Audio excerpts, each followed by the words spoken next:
everybody, how we doing?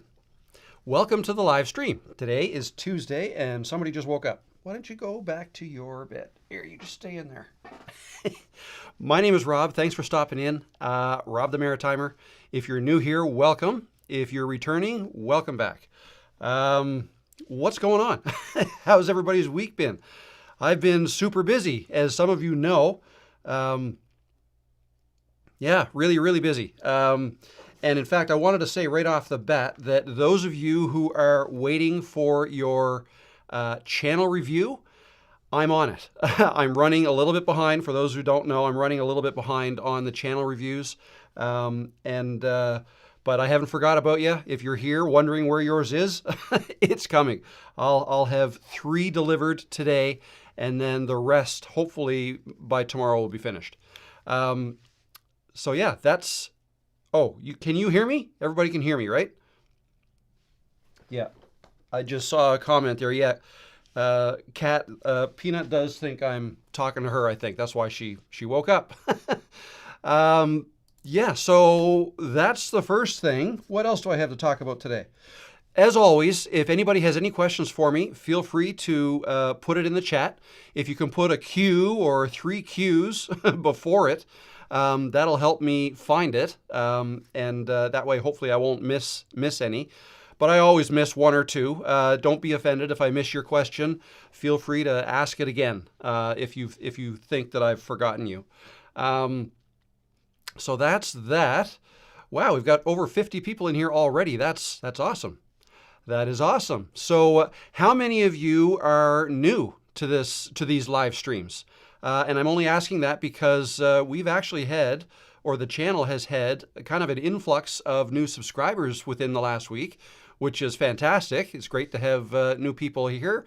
So I'm just wondering how many of the new subscribers are actually here in the live stream. I'm very curious to know. And also where you're watching from. I'm also curious to know that. So yeah, what's been going on? So I've been making videos. So I posted a video yesterday. And it's doing quite well, still doing well. Hopefully you enjoyed that one. That was a walk out in the, is that the one I did? I get confused after a while. Yeah, that one I was walking outside in the snow. And we did end up getting a kind of a storm that night. The snow happened while I was outside, and then the windstorm picked up, and then it all turned to ice. And anyway, it's a mess outside. And really cold. So I then made another video, which you haven't seen yet. I'm in the middle of editing it. I think I'm pretty much done. I might want to put a hook in the front of it, like I did with the last one. But anyways, that one I was sitting in the chair behind me. And that's going to come out tomorrow morning. So there you go. That's what's new with me. That's not all that's new, but I'll get into some other stuff first. Let me get into the chat. Or I'll get into the other stuff in a bit. I also want to show you how I edited the video that I came out with last Thursday. So that was the one that kind of went over monetization and my first year monetization journey. I forget what I even called that video, but the thumbnail was of me sitting outside in a red chair. How much YouTube paid me my first year being monetized. So that's what that video was. I made it last Thursday, and it took me most of the weekend. Well, yeah, I put it out last Thursday. It took me the better part of 4 days to make that one. So there was a lot going on in that one. Not my typical video, but if it does well, then maybe that'll become a recurring theme. Maybe I'll do that every year kind of thing. If you guys are interested in that. So I'll show you how I edited that. And I will show you the video I'm editing today, and I'll share my screen with you. But before we get into that, what questions do you guys have for me? Why don't I dive right into the live chat? I'll just quickly look at the current chats first. Yes, Cole, thank you very much. If you guys have a question, put QQQ before it, so it's easier for me to find it. Thank you very much. That will definitely help. Let's go right back up to the top. And so I look at 2 different chats. That's what I have to do. And I can show you what I'm doing with this camera So this camera is my iPhone. So I'm looking at two different chats. This chat here is from YouTube Studio. Okay, that's what you guys see. But meanwhile, over here, this is my Ecamm Live software on my MacBook, and it shows the chats here too. It takes around 5 seconds before these chats show up here. But when they show up here, I'm able to do this. I can click on it, and it shows it on the screen. Hi, the keepers. How you doing? I can't do that just from over here. So if anybody is ever wondering, that is why sometimes there's a delay before I can display your message here. And sometimes I have to go, if I see it in the live chat, it might take me some time to find it in the Ecamm chat so that I can show it on the screen. So that said, let's just see who's here, and let me look for some questions, see if anybody has any questions. Hello, Okies, how you doing? And hello also to Hands, how are you? Thanks for stopping in. Robin is looking forward to the chat. Thank you. Good to see you here. And again, just so you know, I'm not going to go through every single comment because that's when these 90-minute live streams turn into 3 hours, and I don't think anybody wants to sit around for 3 hours. Maybe you do, maybe you don't, but we've got Rick here. How you doing, Rick? David, hello. Sophia, how you doing? The Keepers, Connecticut, 30 degrees and very windy. So for those who are not in the United States, when somebody from the United States says how many degrees it is outside, they're saying Fahrenheit, but I think everywhere else in the world speaks Celsius. If it's 30 degrees Fahrenheit, that would be just below zero. 32 Fahrenheit is 0 Celsius. So for Europe and Canadians, that's around -2 degrees, I believe, Celsius. I try to think in both. I mean, I'm in Canada and very close to the United States, so I've seen both scales my whole life. I'm a little more familiar with the Celsius scale, though, except when it comes to water temperature. I don't know why, but to me, air temperature, 20 degrees is a nice day. 20 degrees Celsius. It's not nice if it's 20 Fahrenheit. But if I'm talking water temperature, I know the ocean outside there in the summer is around 74. That's Fahrenheit. So what is that? That's about 22 Celsius, I think. I don't know. That's just the way my mind works. But air temperature, I think Celsius. And I think Canada switched to Celsius in the early 70s, so most of my life. 5 below in Minnesota, so I'm assuming that's Fahrenheit, which is damn cold. I don't know what that is in Celsius, -15, -20. I can't wait for spring, me neither. Sunny and dark now in the UK. That's right, yeah, so you'd be 5 or 6 hours ahead of me. It's 2 o'clock here in Halifax, Nova Scotia, 1 o'clock in Eastern Standard Time. I usually give my times out in Eastern Standard Time, which is an hour earlier than what it actually is here, because most of the people I think that watch my live streams are probably in the Eastern time zone, and if not, they probably are more familiar with that one than where I am in Atlantic time zone. Ghetto Fortnite. Hi, Rick. Yikes, Rick. Oh, talking about the temperature. Yeah. See, Violetta is here. Hello, how you doing? Good to see you again. 9 below yesterday, Minnesota. Wow. Yeah, Minnesota gets colder than it does here, for sure. Here's a question. Jacqueline. Hello, Jacqueline. How you doing?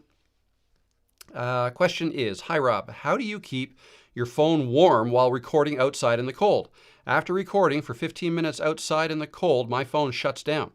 Thank goodness my recordings were saved. Thanks. That's a good question. I hadn't even thought about. I haven't run into that as an issue, quite honestly. So I use this phone here with that very attachment, but I use it on this tripod, this smaller tripod. This is an iPhone 16 Pro Max, so it's a bigger one. I need the bigger screen because my eyes aren't great now for reading. Yeah, and this phone, I've never had it shut down. So I'll go outside when it's, well, you may or may not have seen, sometimes in videos I'll actually write in text on the screen what the temperature is when I'm outside. And I know I've recorded outside when it's right around 0 Fahrenheit. Zero. It was 0 Fahrenheit. So like minus 15 or something like that, Celsius, which is cold. But my phone never shuts down. The battery may deplete or run down faster, but still, I can record outside for an hour with this phone, and I never run into a problem. And I always have, even with recording for an hour, I will still have more than half of my battery remaining. Usually much more, like 75% of the battery remains. Now, this phone is relatively new. I got it, I think, January 2nd. So it's not even 2 months old, so the battery might be in better shape. But even before I upgraded, when I had the iPhone 14 Pro Max, which was 2 years old, I wasn't having battery issues. Again, I think the worst case scenario, maybe I was out at the beach one time and I recorded for maybe 90 minutes on and off, and I might have had a quarter, like 25% of the battery remaining. But I've never run out. I've had more issues with a phone overheating in the summer than I have with it shutting down due to cold. I don't think the electronics like super hot, especially if you have a black case on it like I do. Like if I leave this out in the sun, the temperature might shut it down because it'll shut itself down so it doesn't overheat. But I usually keep my phone in my pocket when I'm outside, even in the summer, unless I've, got a bathing suit on and I'm in the boat or something. But if I'm just out in regular shorts and they've got a front pocket, that's where my phone is. So if it's not directly exposed to the sun, then it's not an issue. Haven't had an issue with the cold.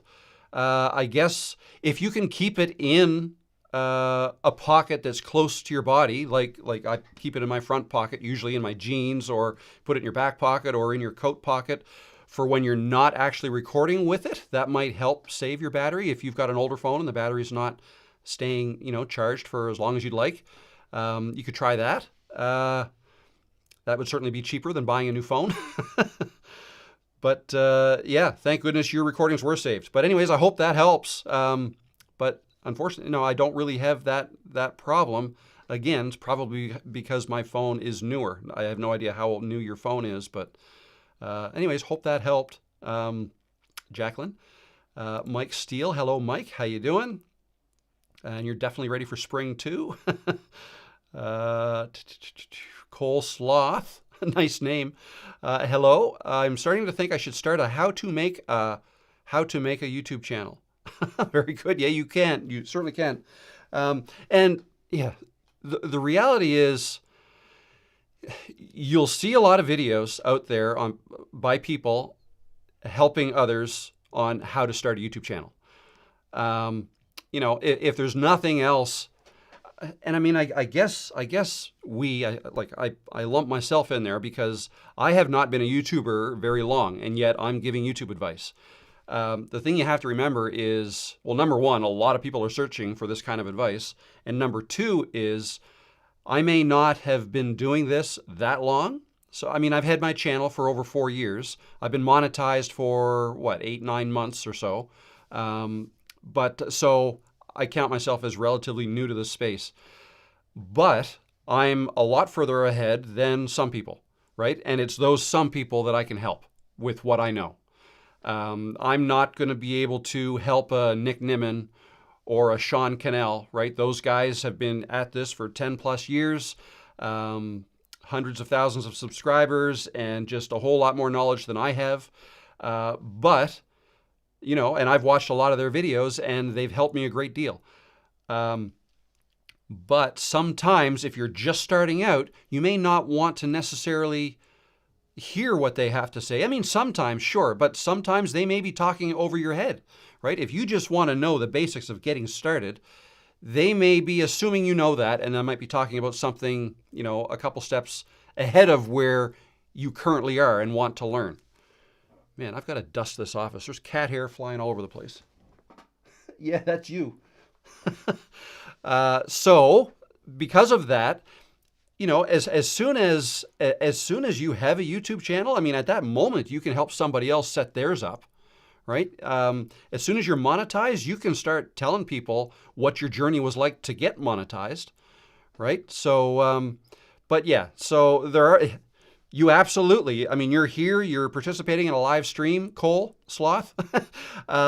You could teach people how to do this, how to enter a comment in on a live stream. Some people don't even know how to do that, right? Some people don't realize, well, you have to actually have a YouTube account. You have to, in order to be able to post in a live stream. You could teach somebody that, right?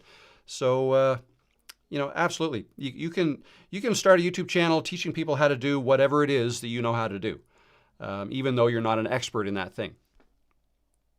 All right, let me get back on track here. TGM Forum is here. Evening all, or afternoon where I am, or good morning if you're on the West Coast. A warm-up is coming. I hope you're right, Rick. I think the temperatures for the next week here are freezing or lower. So the ice we have out there is not going anywhere anytime soon. You had 85 last week, now 30 and ice. 30 and ice. I'm trying to see. I'm assuming you're talking Fahrenheit then, because 30 Celsius would be amazing. That would be warm. That'd be like over 80 degrees. Let's see. The cat is adorable. Yeah, she's just sitting on the floor looking at me now. Do you want to come back up? You want to come back up? Come here. Come here. Want to come back up? 1 second. Let me get her. Come on up. You want to say hi to everybody? Say hi, everybody. Say hi, everybody. No? All right, just go in here. Why don't you just stay there? I know you're comfortable there. You were there all morning. Okay, here's a question from Hans. All right, Hans, if I'm thinking of starting my own channel, but I'm not English speaking, should I give it a try in my native language? Absolutely. Yeah, if you don't speak, I mean, what you just typed here is perfectly sounding English. Maybe you're more comfortable typing it, or maybe you used Google Translate to put that in. I'm a big fan of Google Translate. It's helped me out of a lot of, not jams, but some people will post questions in my comments in other languages, right? And so I'll just copy it, open up Google Translate, paste it in, tell it to detect the language, and it'll translate for me. But anyways, that's another squirrel. Just kind of went off on a tangent. To answer your question, a couple things. Yes. To answer your question, yes, you should give it a try. Should you try it in your native language or English? That depends on who you're trying to reach. Or put another way, that depends on who you think your audience is. Who are you trying to reach? Are you trying to reach people who speak your native language? If so, then that's what you should speak in. If you want to reach people who are speaking English, then try, if you can speak English, even if it's not perfect, I would try to do that.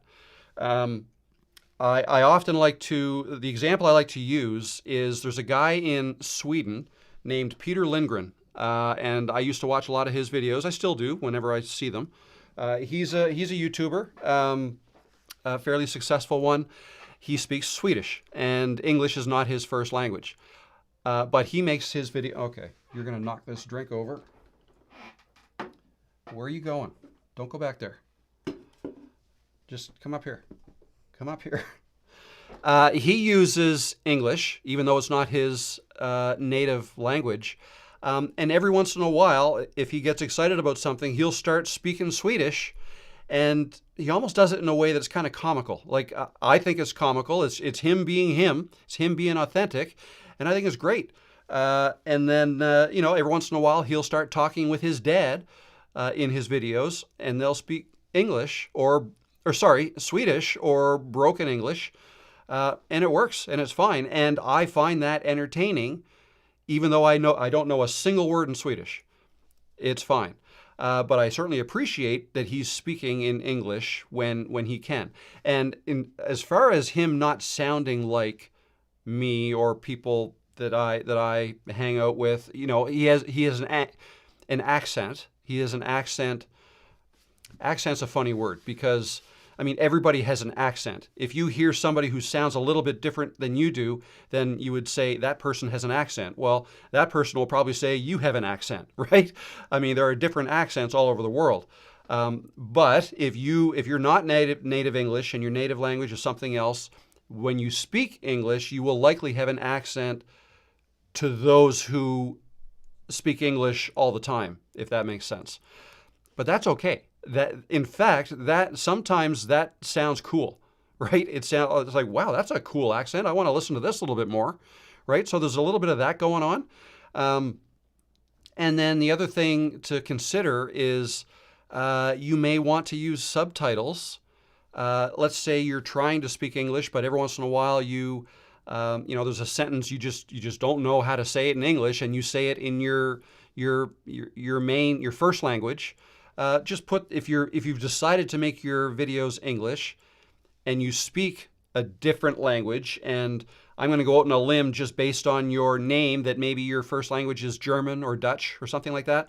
If that's the case, then just speak in German or whatever and put the English subtitles there so the English speakers know what you said if you want. You don't have to, but if it's something that's important that you want people to understand what you're saying, then you should put subtitles in.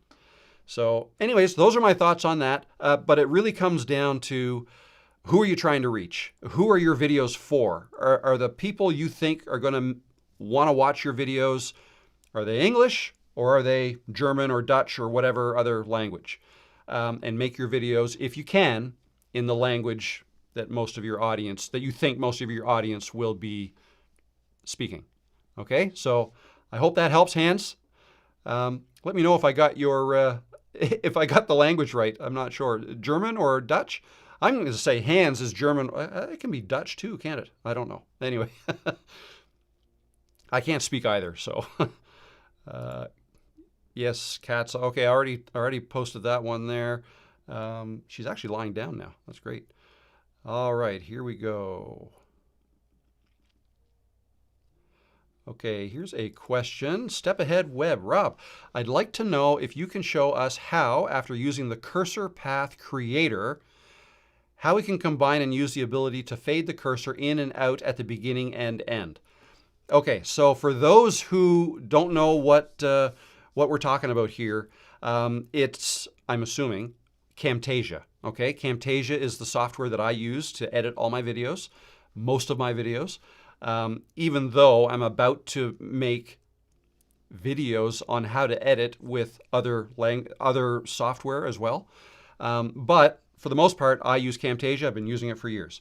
And Camtasia just came out with a new version. Camtasia 25 just came out. They've dropped the 20. It's now just Camtasia 25. And a subscription model now. So now, as long as you keep your subscription up, you will get all future updates.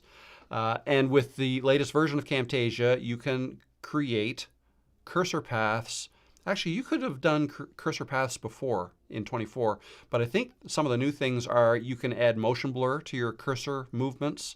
And what's it called? Leading. So like if you want to move a cursor that's pointing like this from here over to here, you can have it set. So if it knows it's going to move from here to here, the cursor itself will automatically point to the direction it's going and then finish like that. I forget what they call that. But anyways, my point is, or my answer to you is, yes, I can show that, but I can't do it today. I actually haven't even downloaded the latest version of Camtasia yet. So I need to get into that first so that I know exactly what it's all about before I can talk intelligently about it. Okay. Yeah. Good question. Great question. And stay tuned because I probably should do a video on Camtasia 2025 and what all the new things are that came out with it. So that's on my to-do list as well. Okay, so sorry I can't give you an answer right now, but some of the new features look kind of cool. All right, let me scroll down here. Let's see where are we at, and I'll just quickly over here. All right, we're getting lots of interaction here. This is awesome. QQQ, what mic do you use? 4-leaf, 4Life, Reki. Thank you for the question. So I use two mics.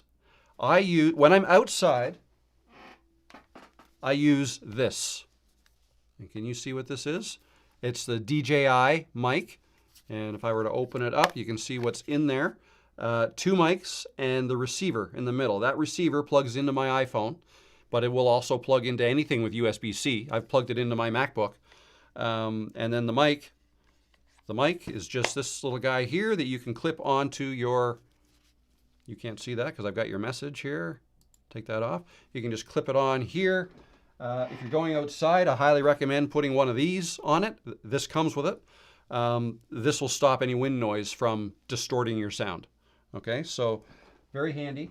And what I've been actually the last video I made, I believe I clipped it on just like this, but in other videos I've had it under my sweatshirt and just attached to my shirt with this little magnet thing, which is very handy. This just, is this focus? Are you focused? Oh, I got to move my hands. So this little square comes off. See, like that? It's a magnet.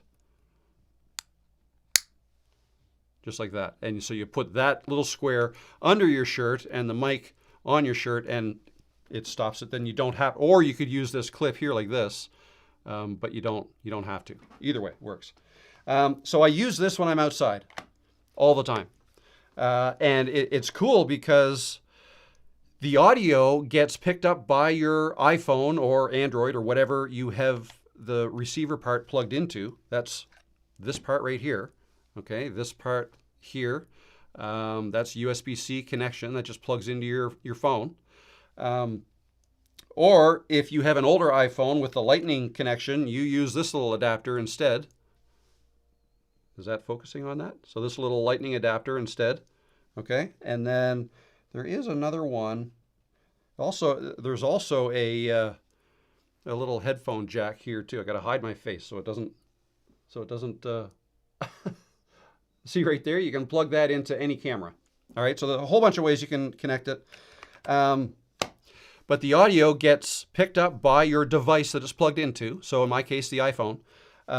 Or if for some reason that audio doesn't work out, on these mics themselves, there's a little red recording button on the side there. Got to put it in front of my face. There's a little recording button. You can press that, and then this is recording on board.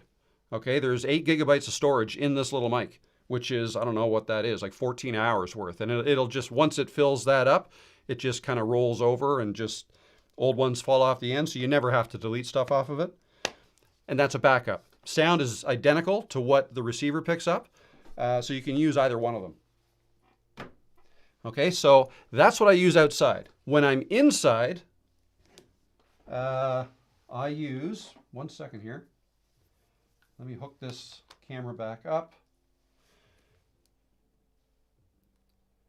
What am I doing here? Hook that up and press this button. There we go. So, oh, I still had that on there. So yeah, on where I am right now, I'm using this mic up here. That's the Synco Mic D2. This little guy here, and it plugs in via, show that there, up here, XLR cable. That is then plugged into that. That's my audio interface, which is USB-C connected to my computer. All right, and when I'm filming over there in the chair, over there, I take the mic off where it is now, and I hook it up right there, and that wire comes all the way back again to that. I've got a splitter on that, so I have them both. I have both wires plugged into this one Y splitter. And so wherever the mic is, whichever of these two locations, I can basically get the sound going into my computer, and I record it in my computer using Adobe Audition. But you can use any, Audacity you could use, or any number of programs to actually capture the recording from your mic. So that's the other mic that I use. I think this one sounds the best. I think it sounds even better when I'm in that other location, because right now I'm looking at very flat monitors right in front of me. So you're probably hearing a little bit of echo. There's a lot of space behind me too. Whereas when I'm back there, there's nothing right in front of me, and I'm kind of in the corner, and the echo is a little bit better. Which means there's less of it. So I think I sound the best when I'm making videos in that chair back there. And that's the video that I'm releasing tomorrow. I actually filmed back there. I haven't done one back there in a while, so that'll be kind of new for some of you if you're new to the channel. So anyways, I hope that helped. Actually, it was a long-winded answer. You just asked me what mic I use, and I talked for 10 minutes. Here's a question. Looking for a simple, basic way to produce a simple, basic intro for my videos. Any intro I've ever done for my videos, I do right in the video editing program that I have. So I know you can make some video intros in like Canva, for instance, but I've only ever used Canva for image creation or manipulation, just images, not videos. And if I'm making an intro, I'll do it in Camtasia, and it's just a matter of putting the elements together how you want it to look, and then you can kind of vary how these elements come onto the screen. Do you want them to fly in, to like fade in, to explode in, or what's the opposite of explode? Implode, of course, implode in, whatever. And then add sound effects, text coming out, whatever you want to do, a logo, right? If you want it to kind of roll onto the screen. I do all that in Camtasia. I just find it easier, and it's only one program. So whatever editing program you use, you should be able to use that to make a basic intro. And then you could probably save that intro as a template and reuse that every time you make another video. So that would be how I do that. Jim, I hope that helped. Okay, we've got Connecticut here. We've got Pittsburgh here. I'm new. Love this. Awesome. Welcome. Here's another question. Jerry Merlin. Finding a niche is the biggest obstacle for me at this point. Help. So my biggest piece of advice there, and I might sound like a broken record if you've heard me say this before, but it's just do some brainstorming. Sit down with a pad of paper and a pen, minus all the cat hair, and write down everything. Write down all your skills, everything you're good at, but also the things that you like to do in your spare time. Start writing stuff down. What are you passionate about? What's the thing you're most passionate about? Start there. And then once you look at all these ideas, look at them and start to say to yourself, how can I help other people with these things? Okay, so I like to try to suggest to people to instead of thinking about making videos about your life, about your trips, about your traveling, about your car, about your cat, about your dog, whatever. To me, those are like show-off videos, and they're fine. It's just that it's really hard to grow a channel with only that kind of information, right? It's great for documenting your life for, like, say, other family members and friends and things like that. But more often than not, strangers aren't really going to care about what you do from day to day, unless your life is incredibly interesting. And not saying it's not. I'm just saying the types of videos that tend to do better at growing people's channels are videos that help people solve a problem.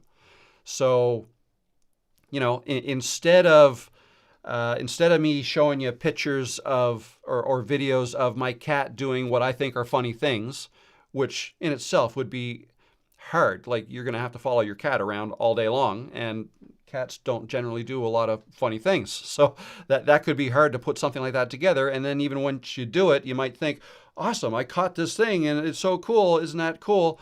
If you make a video of just that, most people aren't going to care.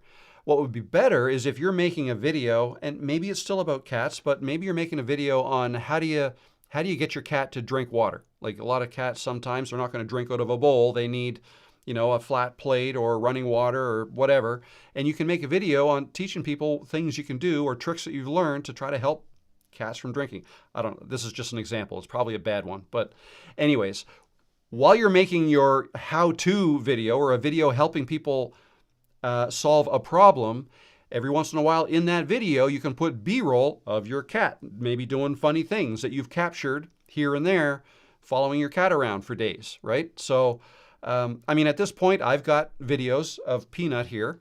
A lot of videos of her just laying on the chair, but, if I'm talking about, if she comes up in a video, I'm outside doing a walk and talk video, and for whatever reason I bring up Peanut, I could insert some B-roll of her here laying in this little bed on my desk. So the video's not about her, but I can include her in it. So, what was I even? Yeah, so finding your niche and what to talk about. Think of it that way. Something you're passionate about and that perhaps you can help other people, not just show them what you're passionate about and this is your hobby and just kind of like a show and tell thing. But how do you do what you do?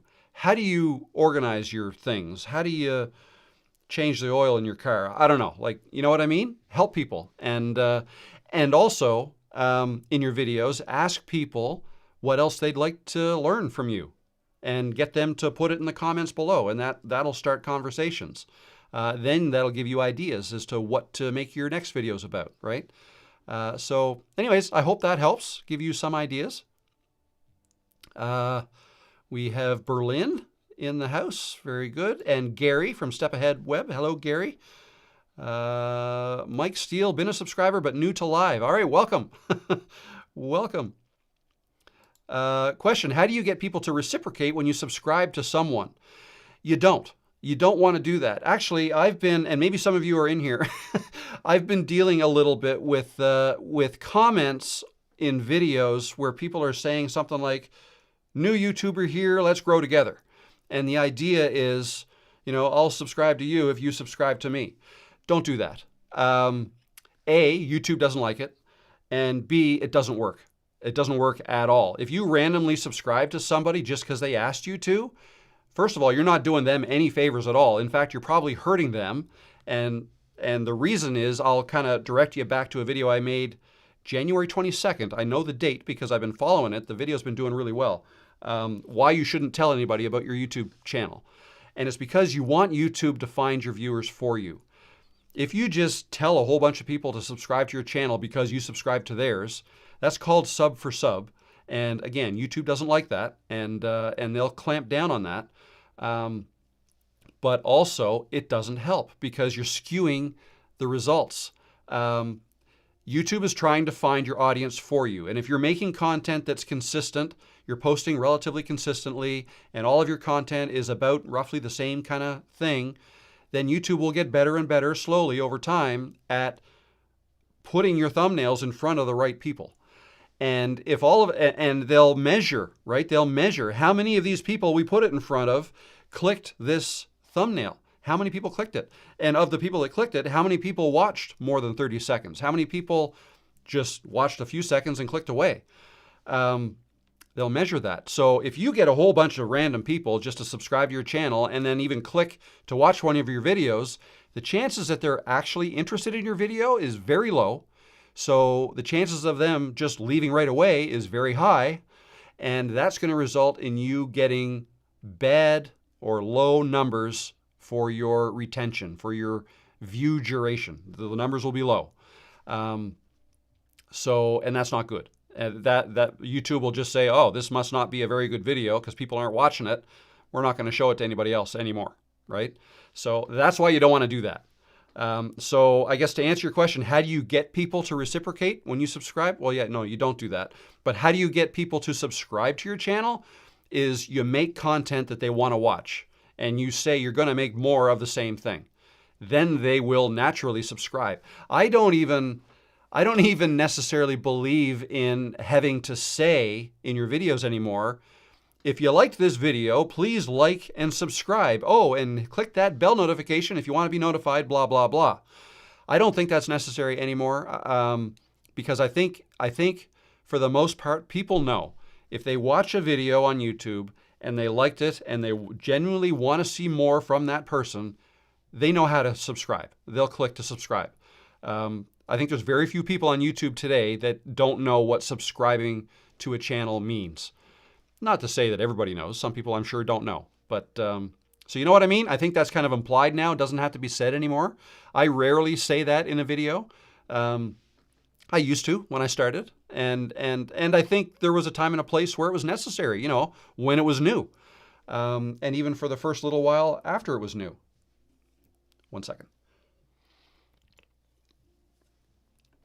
Holy cow, we got 111 people in here. Thank you guys for stopping in. I think that might be a record. Getting up there. We're growing. Awesome. I hope you guys are getting value out of this. I'm way behind on the questions. Let me move.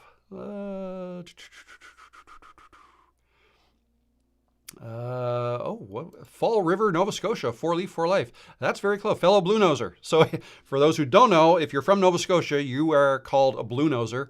Not because your nose is blue and cold, but because there's a very famous schooner that was built in Lunenburg, Nova Scotia called the Blue Nose. Blue Nose 2 now. Welcome, neighbor. Thanks for stopping in. I know people in Fall River. Maybe I know you. I don't know.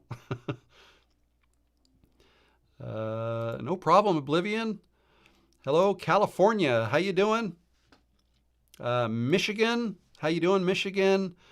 I'm sorry, I don't know what you're saying here. Oi. I got that part right. Oi, galera? I don't know what that means. Sorry. I know a little French, but other than that, I'm pretty much English. The odd Spanish word I might know, but I might actually know sentences in French. Interesting. I used to just a couple of years ago, I used to subtitle videos as a freelancer through Fiverr. So that's what I was doing pretty much full time through the pandemic and up until about a year ago, subtitling videos. And I got a lot of people asking me to subtitle videos in Spanish. And, 1 second, let me just check something here. Oh, no. Spanish, Portuguese, Brazilian Portuguese, French, Italian, German even. And I got fairly good at that. So as long as I can see the video and I'm given the transcript, even in those foreign languages, I got pretty good at being able to line it up because all those languages, they're kind of structured the same. Like they use commas, they'll use, and this. So I learned that and in German is, I think it's und, U-N-D instead of A-N-D. And you know what I mean? So, and with my little bit of French knowledge, like Portuguese, Spanish, and Italian are kind of similar to Portuguese or to French. They're all the Romance languages from Europe. But anyways, why am I even talking about that? So I kind of got used to more of these other languages than I normally would be. We got Brent from New Orleans in the house. How you doing? Here's a question here. Anaholics, welcome back. Question. Anaholics from the Netherlands, I believe, right? I saw today a lot of videos about a new telephone gimbal from DJI. Is that something that find useful? I have not seen it. I don't know. But if it is from DJI, I would certainly take a look at it. I'm a big fan of DJI stuff. Their drones, their microphones. Yeah, I'm sure I've got other stuff from DJI. But anyway, I personally don't use or need a gimbal because the phone that I use has built-in stabilization. I mean, there are other reasons to use a gimbal, I suppose, smooth panning and all this stuff. But for me, in the videos I make, the stabilization built into the iPhone is fine. So for the videos I make and the way I make them, I wouldn't need a gimbal. But I have not. So if you've seen a lot of videos today about that, then it's probably a new product and it's probably worth it, especially for like if I were ever to take this camera, this A6400 or the ZVE10 I've got behind me outside, they don't have stabilization built into them. So with those, if I want smooth shots, I would need it on some kind of a gimbal. But then, the weight is getting up. That's going to be something heavy. And I typically hold my camera way out here like this when I'm walking and talking with this here, right? I'll collapse all these together and I hold my phone like this when I'm talking and walking. And even though, this bounces a little bit as I'm walking, the stabilization of my phone takes care of that and hides it all, which is awesome. So, but yeah, no, it's probably good, probably worth a look if you're looking for a gimbal. The Keepers has a question. I'm afraid to do a live video. What if no one shows up? Yeah, great question. And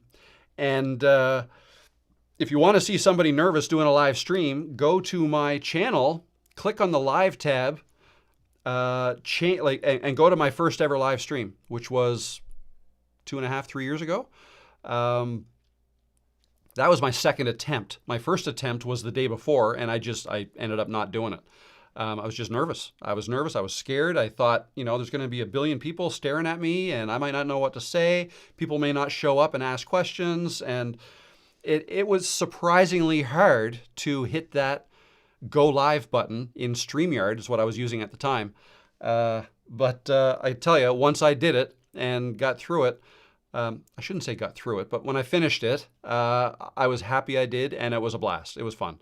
I was prepared. I had something to do. It was a video editing demonstration that I thought, I'm going to teach people how to do something. I forget what it was. But yeah, I came with that. Oh, and I told my son about it, and he came on, and he actually asked a question for me, pretended to not be my son, but that's kind of what I did. But you don't have to do that. If no one shows up, that's totally fine, because what you're doing is, yes, it's a live stream and it's being recorded live and people can join, live. But when you're finished with that, it becomes a VOD, a video on demand. It lives in your live tab on your channel for as long as you want. You can delete it, but I wouldn't. I would leave it there because it becomes a video people can click on and watch later. And that's why it's a good idea to have something planned to talk about. So, these live streams, what I'm doing here for the most part are Q&As, and I just answer questions.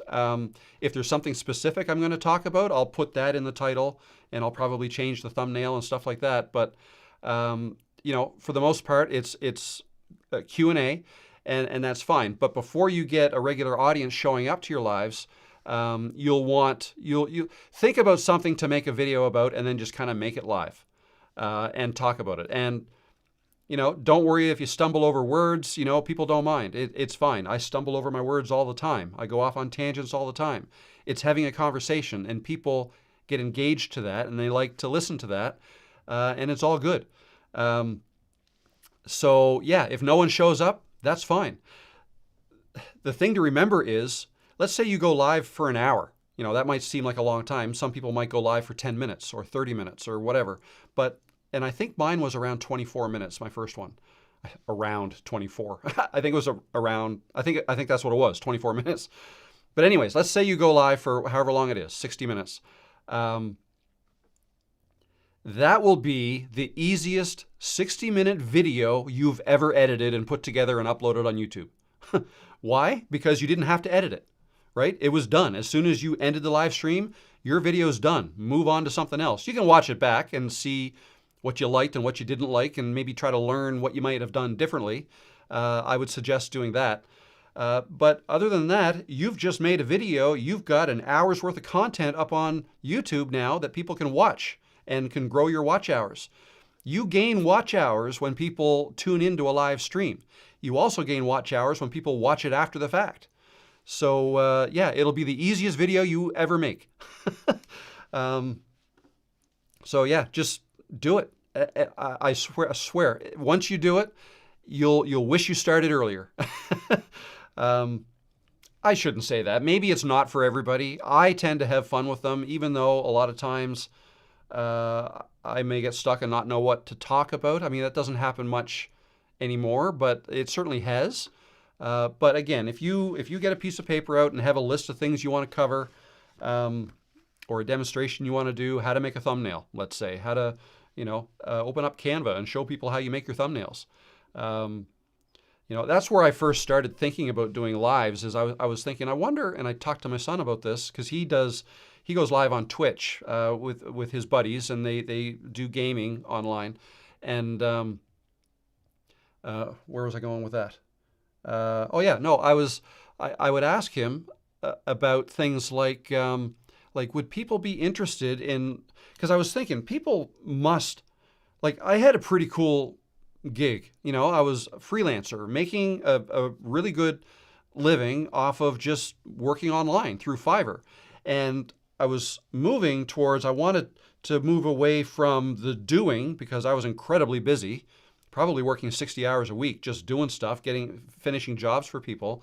I wanted to eventually move away from that to teaching people how to do that, right? And then that could be more of a passive thing through YouTube. So I was asking Liam, it's like, do you think people would be interested in just watching me work? And he said, you'd be surprised. Yeah, they would be. They would be. Especially if you're doing something that they want to do. So, one thing led to another, and it kind of morphed into, I didn't really ever do a live stream of just me working on people's jobs because I was also worried about privacy. Like I didn't want to show, if somebody orders, a video editing from me, maybe they don't want their video, on a live stream and me showing people how I edited it together.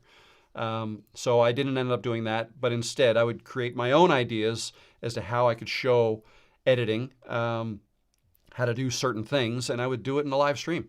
So anyways, I think I beat that question to death, but I hope that helps, and good luck with it if you decide to go for it. Okay, let me go through some more questions here. Yes, you can go live with fewer than 1,000 subs. Absolutely, you can. I just see the question here in the live. Okay, stop. Sorry, 1 second. That's the thing with iPhones and a MacBook. When my phone rings, it rings through the computer. I don't know if you guys heard that or not, but probably not because the mic's facing me. Anyways, what was I saying? I completely lost my train of thought. Yeah, no. Oh, no, here it was. It was the Determined Gardener. Yes, you can go live with fewer than 1,000 subs. So what I know about that is I don't believe there's any minimum to go live on YouTube on your computer. But if you want to go live on YouTube on your phone through the YouTube app, I believe you need 50 subscribers. So it's not much, but, well, I mean, that might be a lot to some who's just starting. But you can go live. I think, I don't remember if you have to actually apply for it, but when you first start setting it up, it might take 24 hours before it's available for you to actually use. But yeah, you do not need 1,000 subs to go live. Okay.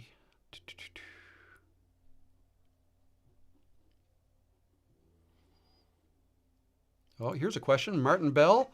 I have a question about editing light background. Any way to remove the bright background from too much light outside? That sounds tough. What I would try is so if you're talking about a video, I'm not too sure. I wouldn't know how to do that. That's getting kind of complicated. And I'm not sure you could even do that in Camtasia. Maybe with DaVinci Resolve, you could probably remove some of that, but that's a little bit above my pay grade. I don't know how to do that. I know how to do it in an image. So if there's an image and I want to remove the background, that's easy to do in Canva. You just click remove background and there's an AI tool in there that'll do it for you. But specifically light, I'm not sure. I would not know how to do that. Sorry. Okay. You're also worried about trolls on live streams. So if you guys, was it last week or the week before? Every once in a while, it only happens once every couple of weeks, somebody will come in the live stream here and start, putting messages in that don't belong, like just spewing garbage or inappropriate things, whatever. Trolls, call them. And you can block them, okay? I'm not very quick at blocking them because I'm usually running behind in the chats, but oftentimes I'll get my son to be a moderator in my live streams, and then he can do that for me. He's not always available. He's not here today, but I don't think we've had a problem with them so far. But yeah, you can block them. So I wouldn't be worried about it. If it happens, you can just kind of laugh it off, block them, message gone. That's the way I handle it anyways. Speaking in monotone is the hardest thing I've got. A few videos in and it's getting better. Recording yourself and talking to yourself is a weird feeling. It sure is. And yeah, it's funny you should say that because I remember too, if I watch some of my old videos back, even the oldest video I've got on my channel now, I was pretty monotone when I made that video. Like if I look at it back now, but it's a practice thing, and it's just I don't know, with practice, you'll get better at it, and you'll get better at what sounds good. And just practice going up and down with your voice, the tone, the inflections, like exaggerate things. Like, I'll just read your question here exaggeratingly. Speaking in monotone is the hardest thing I've got, right? Like, just, you're just exaggerating everything, and then you dial it back a bit when you make your videos, but just kind of going through some fun exercises like that might help. Okay, so just an idea, something to have fun with. Football, you rock too. Thank you. Greetings from Canada. Hey Rob, how you doing? Okay, so I think I'm running probably about a half an hour behind. Okay, so let's see, what else do we have here? Yeah, there won't be anybody in the lives at first. Just takes time to build an audience. That's right. Okay, let me just scroll. Now I'm looking for questions. Trolls are part of it. That's right. Gen X Effect, trolls are part of it. You can always block them from channel and remove their comments, but remember, they count towards your watch time. Yeah, that's kind of something you have to juggle, right? Like, if I get inappropriate comments, if they're inappropriate or hateful, I delete them. I don't care that it helps the metrics and all that. I don't want that on my channel. And I talked about this earlier, if I notice people are trying this sub for sub thing on my channel in the comments, I'll delete that. Because I don't want that there. I don't want YouTube to think that I'm supporting that kind of behavior, right? So there's enough positive comments at this point that you can delete the comments. But as you get going with your channel, if you're not getting that many comments and you'd like to keep as many as you want, if you get, some troll type comments and you don't mind leaving them on, you can. But if you're the type of person that really bothers you and you don't want to have to deal with it, you don't want to see it, and it affects you negatively, delete it. I would delete it and or block them. Okay, if you delete a comment, then that person can still comment again. All right, but if you block them, blocking them does several things in one click. It will delete the comment. Well, no, it won't delete the comment. Blocking them makes the comment invisible to you and everybody else except for the person who made the comment. That person can still see their comment there. So to them, if they're trying to get a reaction, they're not going to get one because nobody else sees that comment anymore. And furthermore, any comment they had ever made is now hidden, and any comment they make in the future will be hidden, right? You can go into your settings and remove them from being blocked later on if you want to, but I wouldn't do that. I've never done that. If I've blocked somebody, they're still blocked. Okay. And I probably have 50 or so accounts blocked on my channel. They add up. I looked at it one time. I was like, wow, there's a lot in here. But if I unblocked them, all of a sudden, all kinds of inappropriate comments would reappear. And I don't want that. Hello, Lisa Lawn. How you doing? Got to catch this in the replay. Yeah, well, we're live now, but if you're not here now, you'll be able to catch it on the replay. Hello, Rock the Dots. How you doing? QQQ, I have 2 copyright marks on my videos. Should I redo it? I guess it depends on what you have. So copyright marks, like strikes or just notices. So you would get those if you've included content in your videos that you don't own. Okay, like music, copyrighted music, or even, movie clips or things like that. If you use anything that you don't own, you could get a copyright strike. If they're just notices, then you can delete them. I don't really know how to answer that question because I try my hardest. I've only ever had that happen once. And some of you may remember, it was several months ago or a couple months ago. And I accidentally captured, and actually, I just want to make sure that's not going to happen. I accidentally captured some there. Oh, yeah, it might have happened there. No, we're good there. I'm just clicking my... Okay, stop that. Okay. Delete that. That's my channel. That's my channel again. I don't know why I'm there twice. Okay, yeah. So I just restarted my computer before I went live. And when I do that, all my tabs open up again. And what happens is if I had a tab there that had, that was open to a certain YouTube video, it would automatically start playing as soon as I click that tab. So I just made sure to stop that. So anyways, I captured in a live stream some background music that I often have playing. It was lo-fi music through YouTube that I was like coffee house type music. And that was playing for I think it was 8 minutes or I don't know, 8 minutes or something. And then I started to get comments. People said, can you turn that music down? And I'm like, what music? I didn't hear it. And I found it. So I shut it off. But anyways, when that video, that live stream turned into a video on demand, there were copyright notices for 4 songs apparently played. That's how long I had that playing for that I didn't know because I had my volume turned way down. And, but YouTube has a tool in the studio, YouTube Studio, where I could go click on the copyright notice and then it gives me options. It identified the 4 pieces of music and it said, do you want to cut this part of the video out? I didn't want to do that because I was demonstrating something and I wanted to keep that. But another option was, do you want YouTube to try to just cut out the music only and leave everything else? I said, yeah, do that. So I did that and it worked. All of a sudden that video can be monetized again. So that's my only experience with copyright strikes or marks or anything like that. So I try to stay away from them. I don't even use movie clips.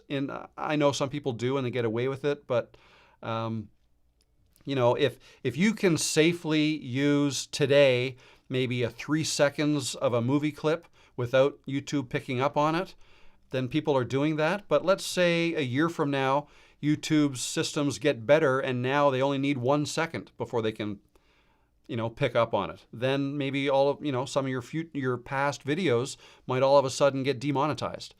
So I just don't like going anywhere near that, and I like to make sure I'm using stuff above board. All of my music comes from Epidemic Sound, which I have an active subscription with.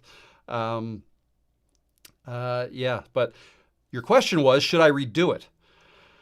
I guess that's up to you. I would be tempted to.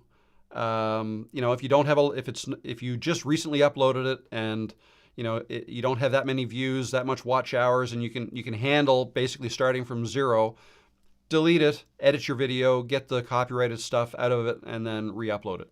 That's what I would do, just to be safe. Okay, so all right. Here we go. A question from Mike. Best suggestions for storing and transferring data from phone to PC and then on the cloud. Seems like videos would get unwieldy quickly. Yes, they do. So what I do is I use my iPhone or that camera with SD cards to capture my videos.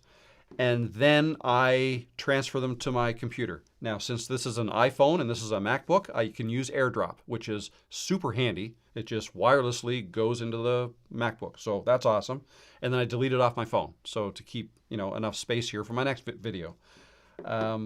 Same with the SD card. So with these cameras here, I pop the SD card out and there's an SD card slot in the side of my computer that I would use transferred in there. So, but in my computer, I only keep around 2 weeks worth of videos on my hard drive. And I could keep a little more. My computer has a 2 terabyte hard drive in it. And I think right now I've got 894 gigabytes of free space. And I think my last maybe 8 to 10 videos are still in my hard drive. When I'm finished with a project and then a couple weeks later, I move them off to what I have is a NAS, so network attached storage, by Synology. And it's basically a bank of hard drives that I have in a closet under my steps that's networked to my home network, as is my computer here. And I transfer them over to there. And that is a bank of, I think it's 6 hard drives in RAID format so that, if one drive fails, I can replace it and I don't lose any data. Now, so that's one safety. In terms of backing stuff up to the cloud, that's so the NAS can then back up to the cloud on its own, right? But then you would need So I don't currently do that, and I know I should. I'm kind of relying on that not breaking. But then again, if I lose that information, it's not the end of the world, right? It's not critical information. Critical information, like, I don't know, banking stuff or tax stuff, I keep in Google Drive. Just use Google Drive. That's my cloud storage solution for that. But yeah, the videos, again, another option is you could use a little portable hard drive, like those, what are they called? The T7s by Samsung. And some people even edit directly off of them if their hard drive's not big enough. If it's an SSD drive, you can do that. So anyways, that's just another option, but you're right, videos can get large fairly quickly. And if I look at mine here, if I just go, let me share this with you. Is this gonna, oh, that actually chose the right monitor. So here we go. This is my Finder window. My projects. So I've got, Livestream, Graphics, Creators Cove, and then my current projects. So February 5th video, February 4th live stream, February 5th video, February 10th live stream, February 6th footage. I didn't know what to call that yet. February 7th video, 12th, 17, and then this. So that's the last video I came out with yesterday. So this is what I have on my hard drive right now. Now this video here, this one, how much YouTube paid me. Let's go in there. Actually, let's back up. That is the video that I made last Thursday, or that I posted last Thursday, that talked about my monetization journey in my first year. It's 107 gigabytes, that folder now. That doesn't mean the video is that long, but all of the videos that I made to make that video add up to that, okay? So if we go in here, I'll double click, and in here here's my Camtasia project file, which I'll open in a second, but that's 47 gigabytes of videos in there. Here is the actual rendered video. It's 11 gigabytes, so that's what I uploaded to YouTube. And I think that took, for me here, because I don't have a great upload connection speed, that was over an hour. I want to say an hour and 20 minutes or so for that to upload. So I would upload that the night before I wanted to post it live. And then I have a folder here, like all the music that I have in here. Double click there. Here's all the music tracks I downloaded from Epidemic Sound. iPhone Future Rob. What was that? Future Rob. Oh, yeah, no, I don't know. If you watched that video, there was a time earlier on in the video where I kind of froze the video, and then I inserted a video of me, Rob the editor, and I said, I forgot to mention, but if you want the stats tracker, there's a link below, whatever. That is the video, that I made, that I then inserted into the main video. So I'll just create folders if I need it. OBS B-roll. So double click here. These are all the screen captures that I recorded that I wanted to put in the video. So I would have made that while I was editing. And then the thumbnail. So I'll usually go through several, like I'll take screenshots, right? And then I'll bring them into Canva and I'll manipulate them, and then I'll download the thumbnail. And then I think this has ended up being the thumbnail I used. If I double click that, oh, it opened up over here. Yep, there it is there. That's the thumbnail I ended up using. So, and then I should show you, I wanted to show you that file. I'm going to open that on in Camtasia. I don't know which window that's going to open on. I'll move it to this screen if it doesn't open on the right one. Taking a while to open. A 47 gigabyte file. Now, I don't have 47 gigabytes of RAM. I have 32, but it doesn't load everything all at once. It's kind of on demand as you need it. So yeah, here it is. But what I wanted to show you, if I bring this up, hope my computer's going to be able to handle this. Let's just resize that. Let's make these tracks smaller so you can see everything.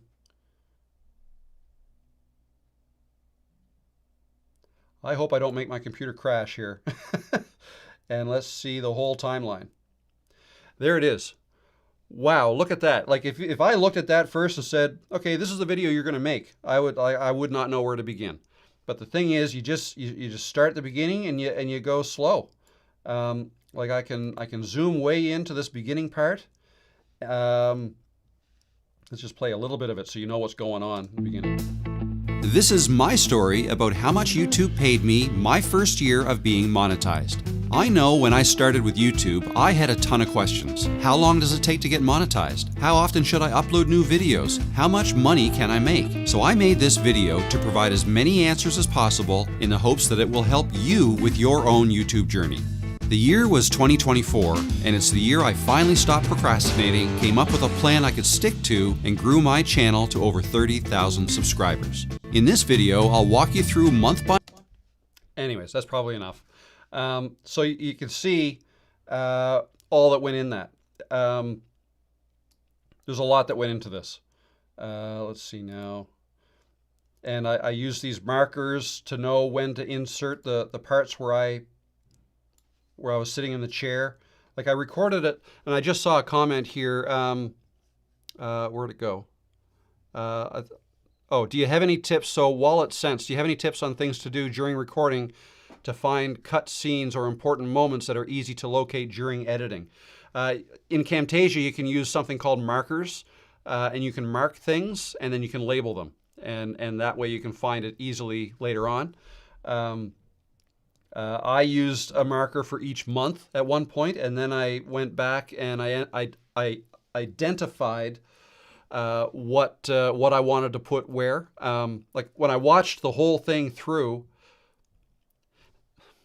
how can I best explain this? The first step I went through is all of the going through all the different months and capturing myself talking about the things I wanted to talk about, the stats I wanted to show, the views, subscribers, watch hours, and revenue earned, right? And then the top 5 videos. And I went through all that for all the months. I recorded all 12 months in one sitting, and it probably took me half an hour.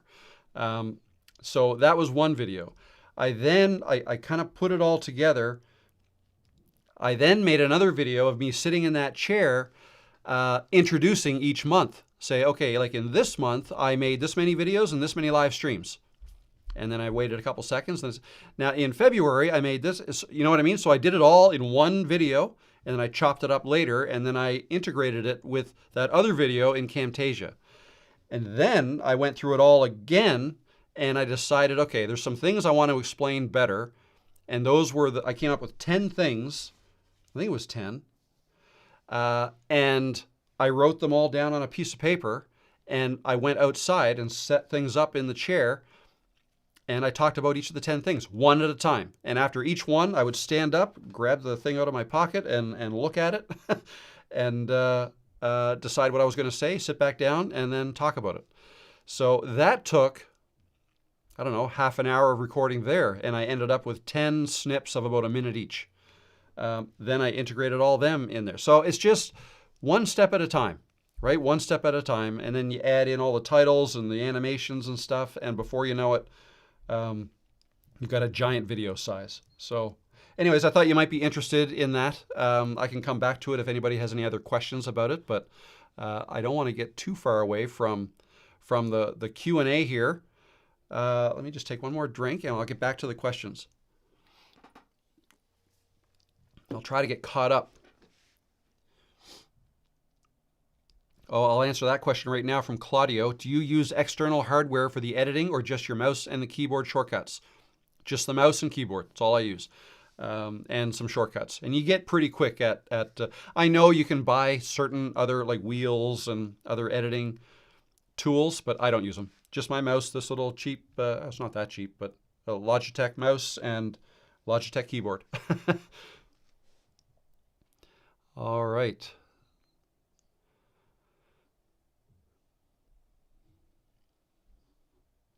Oh, here we go. Have you tried Live Chat Overlay, which is a Chrome extension where you can highlight a chat message as in Ecamm Live?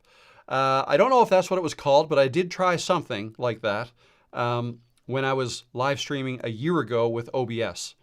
And I didn't have great success with it. It worked one week, and then the next week it didn't. The third week it did. The fourth week it didn't, and that was enough for me. It's like, okay, no, I need to look for something else. And I went with Ecamm. But I know Ecamm's only available for Macs, and there's a cost to it. But another good one you could use is StreamYard. That's what I used the very first time I ever went live. It's browser-based, and it has the ability to do that. And there's also Riverside. You could use Riverside, which is also browser-based. I haven't used that one myself, but just a couple of other options. Okay. You're motivated now. Awesome. Good. Minus 17 Fahrenheit. Wow. Iowa.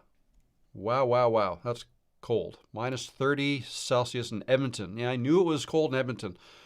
Holy cow. All right, let's see here. Okay, here we go. Dance to the Algorithm has a question. I'm a newbie and wonder how you find and stick to a non-obvious niche, i.e. personality-led opposed to how-to, if you see what I mean. I do see what you mean.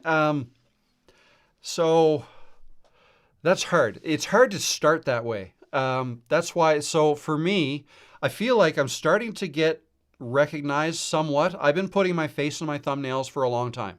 That was part of my strategy from the beginning. I wanted people to get used to my face, and then eventually, you know, whatever the thumbnail is, if they recognize my face, oh, good. Okay, it's branding, right? So I've been doing that from the beginning. But in the beginning, nobody knew who I was, and nobody knew my personality or any of that. So I started doing something else. I started making how-to videos in Camtasia, how to do certain things, how to edit videos, how to do things in that software. I think I made a Canva tutorial video. I made, I think I did a Fiverr one as well. So I started off with how-to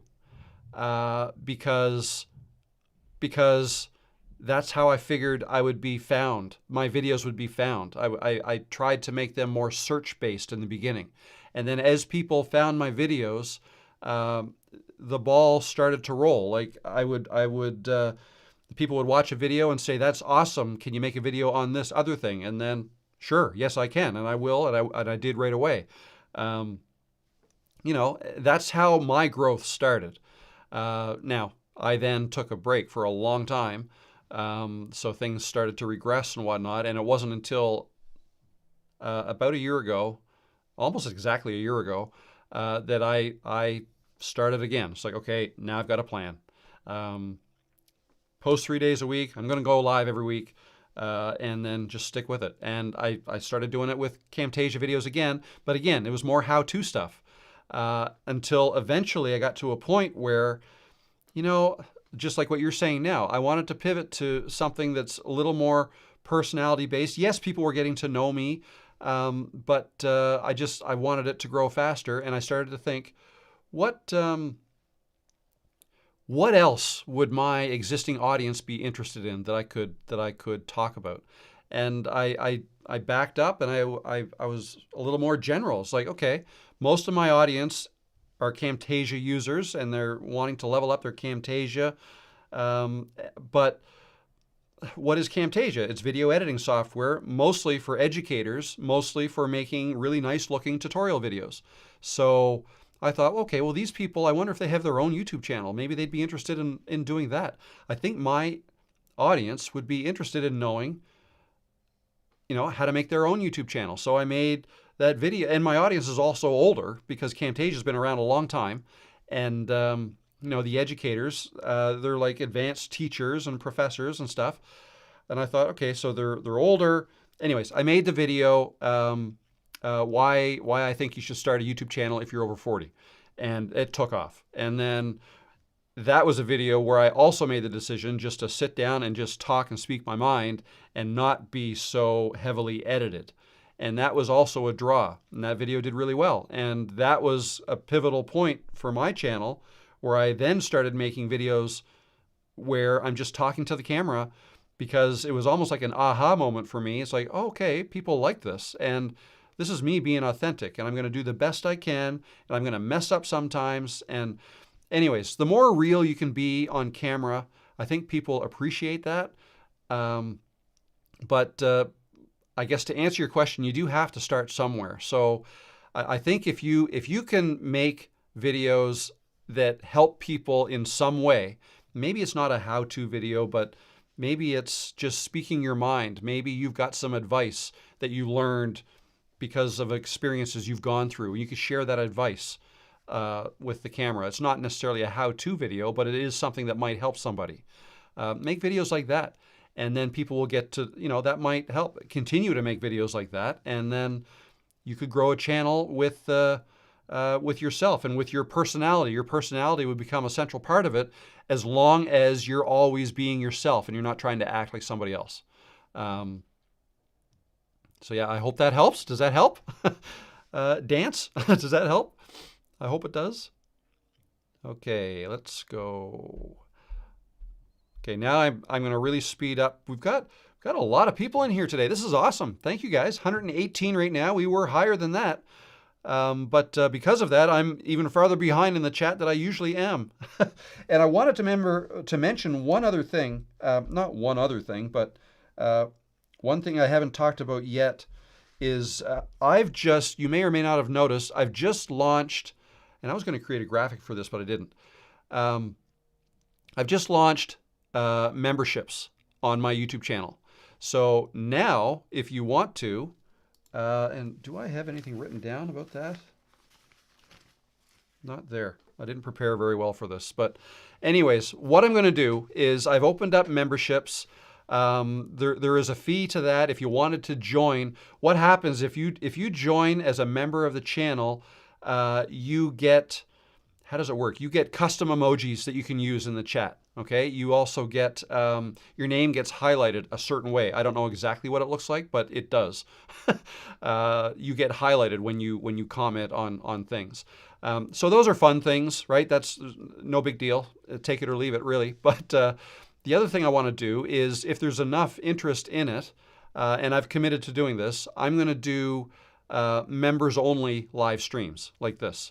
So these aren't going to go away. I'm always going to do these. I'm always going to do them at least once a week.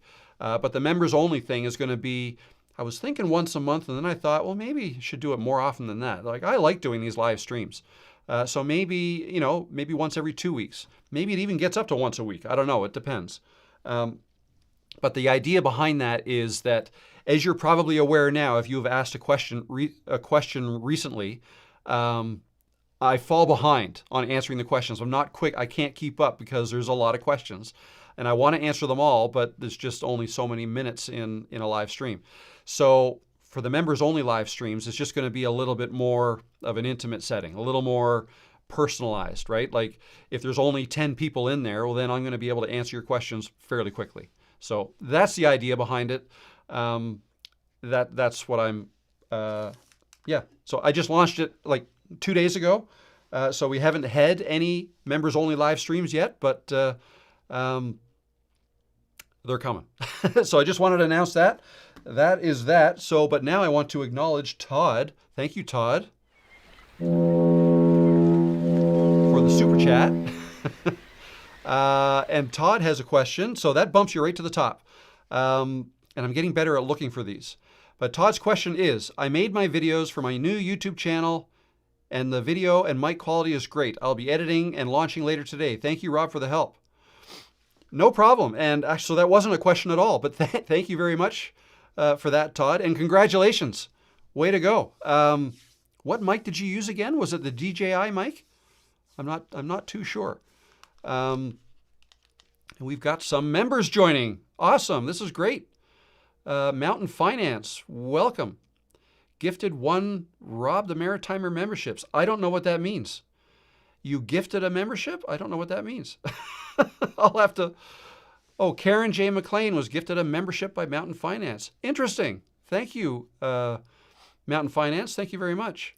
And Corrine Pierce is a new crew member. So yeah, that happens right away, obviously, when you join. Welcome, Corrine. Thanks for joining. Well, this is going to be fun. Very good. Cool. And now I can see. So Corrine just posted a message. You can gift memberships to others. I didn't know that. And notice the little anchor there beside Corrine's name. That is the custom emoji that goes sorry, a custom badge. That's called a badge. You get a badge when you become a member, and that'll display beside your name all the time. And every month, I think there's like 6, well, I know, I made them. There's 6 different colors, and I think the color will change after 1 month, after 2 months, after 3, after 6, after 12. It goes on up until you're like a gold anchor member. And then Karen McLean as well. Thank you, Karen. Welcome. That's cool. Fun. Membership gifting. That's paying it forward. Yeah, that's pretty cool.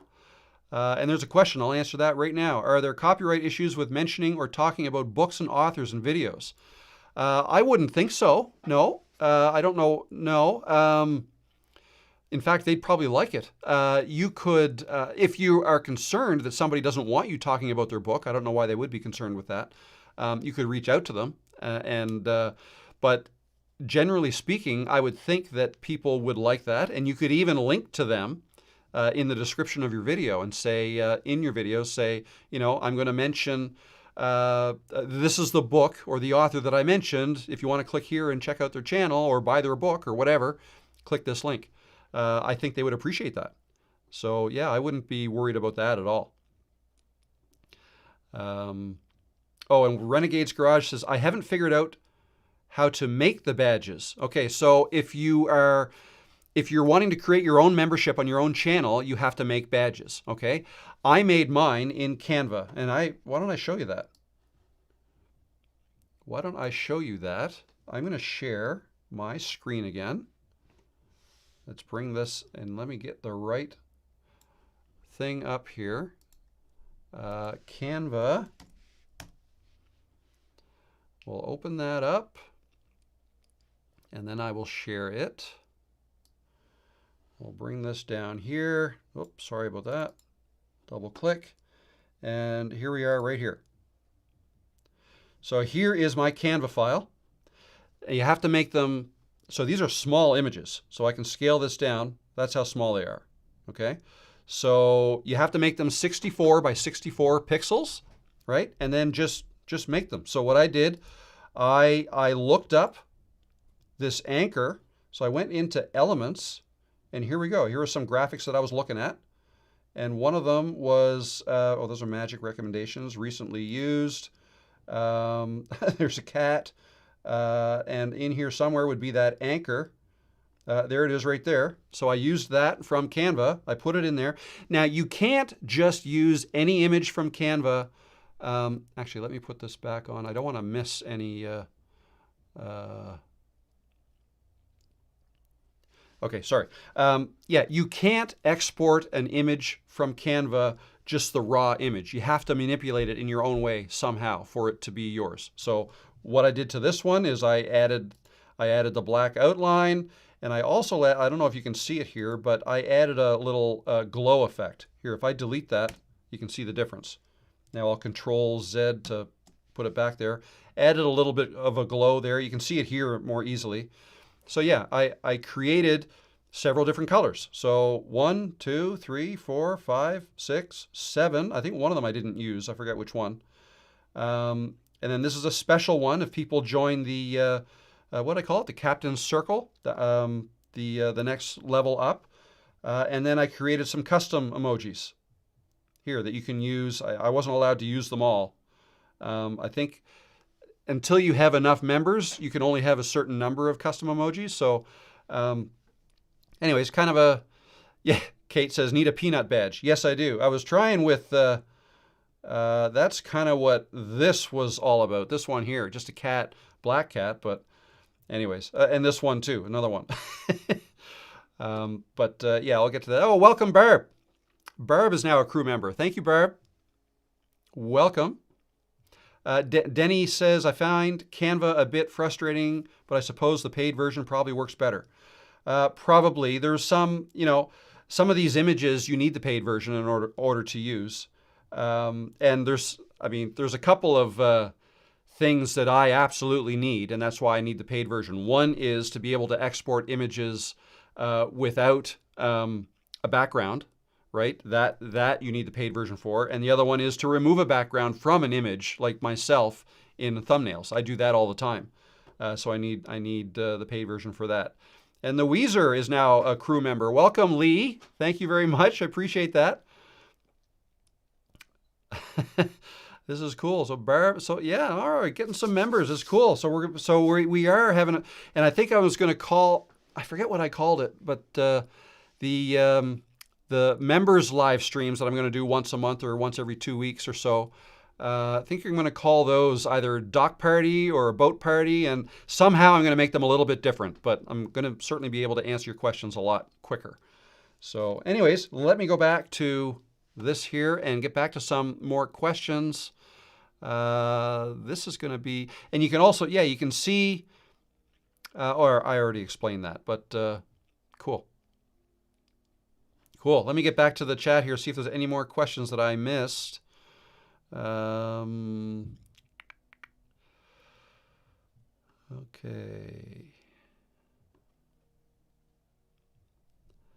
Lots of engagement today. This is awesome. Love this. 120 people still here. Cool. I'm blown away. This is great. Hello, Kitty. Barb says, so yeah, so now this is going to make it easier to actually see when members post a question here. Barb McGavern says, hey, Rob, saw the memberships yesterday and now joining. You've been a big part of helping me get started. Almost there and helping increase my self-confidence. Thanks. Oh, and I got the peanut, the cat emoji. No problem, Barb. You are almost there. I think I watched you. You made 2 videos. I think you told me about them in Creators Cove. You're there. You're there. Just keep making videos. Just keep making videos. You can do it.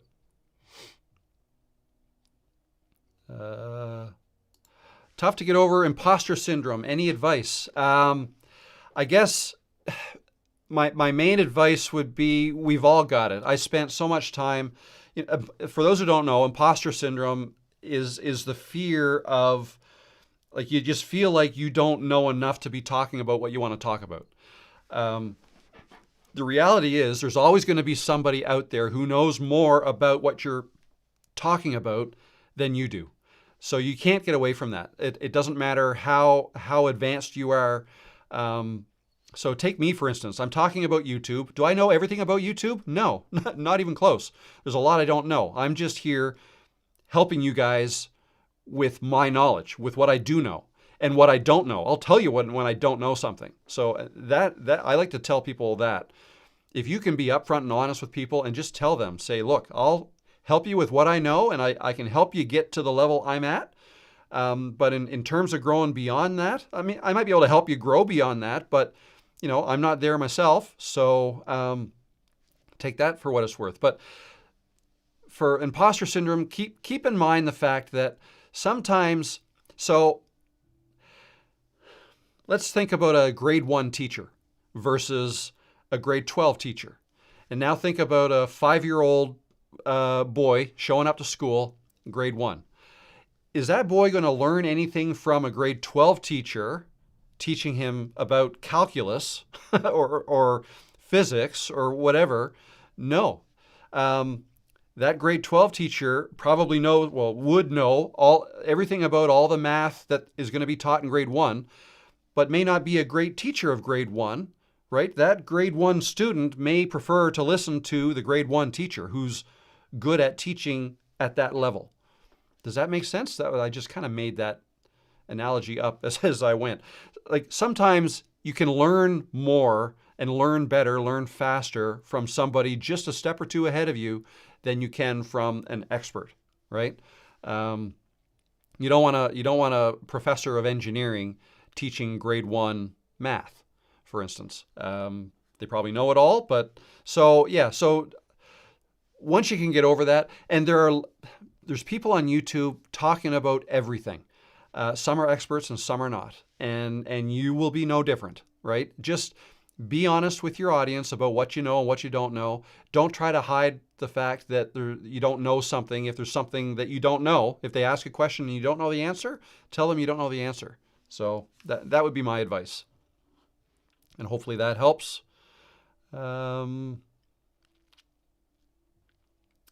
Here's here we go. Can you explain which part of the channel analytics is the most important one to keep an eye on? There really isn't one most important. There's a few different things that I would that you should keep an eye on. The two big ones are click-through rate and view retention. I mean, there's so much data available in there, and honestly, I don't look at it all either, right? So, but if the view duration, like here, let me share this with you. I'll bring this down to this one, and let me just bring up the right. No, that's fine. Let me just switch screens here now. Okay, so here's my YouTube studio. And if you, what's the best way to do this? Go to content. So if I wanted to analyze this video here, actually that's not a good one. That only came out yesterday, so there's some data that's not there. So look at this one here. I put that out on Thursday. If I look at the analytics to that one, that's how you get there for just the analytics on that one video. And you can scroll down, and down here, here's where you look at your retention. That's interesting. It kind of went up at the end. So that means people are rewinding and watching bits over and over again. So I would look at this. The first 30 seconds is always mentioned, and it mentions it down here. 60% of viewers are still watching at around the 30-second mark, which is typical. So that's what you want to look for. You want to look for things that say which is below typical or above typical. If something's above typical, then your hook or your intro was really good, right? And you want to try to replicate that in future videos. If it's below typical, then you know, okay, I've got some work to do there. That wasn't a great intro. Let's go back and look at that intro and see, maybe try to figure out why it wasn't a good one, right? So let's see. So there's that. I always look at that. But there's also the click-through rate, which you can get to up here. If you go to reach, right here, your click-through rate for this video, click on this. It's always higher in the beginning because in the beginning, it's only being shown to your subscribers. And usually your subscribers are more interested to see your new videos than non-subscribers, okay? So that's why it's a little bit higher in the beginning. 6.2%, that's okay. Again, it might be higher than you're used to or lower. You can't really compare your numbers to other people's. You can only compare yours to yourself, if that makes sense. So I never thought this video would be great out of the gate, which is why this is for me, it's a lower click-through rate for the first day than some of my other videos, because it's not a super helpful video. It's more of a documenting video for people. It's kind of designed as an evergreen video. People who might be interested in this, like a year from now, might still be interested in this video. Okay, so and then it typically falls down a little bit. So I look at this and compare that to your other videos. Let's just go back to another video. Like another one that's doing really well is this one here. Don't tell anyone about your YouTube channel. Let's go in there. If I go to reach, okay, and impressions. Oh, click-through rate. Yeah, so there, 6.6%, and then, okay, that wasn't as good as I thought it was, and then it's getting actually better. So that's, look at that. I don't know what else I could show you. Those are the two main things I look at. So this one here, again, I just did it yesterday. So if you look at reach, it does give some impressions or a click-through rate, but not all of the data is in yet because it's just starting. But this is starting off great, over 5,000 views already, and it's above the average. So I look at that. How's it doing compared to my last 10 videos? The reach.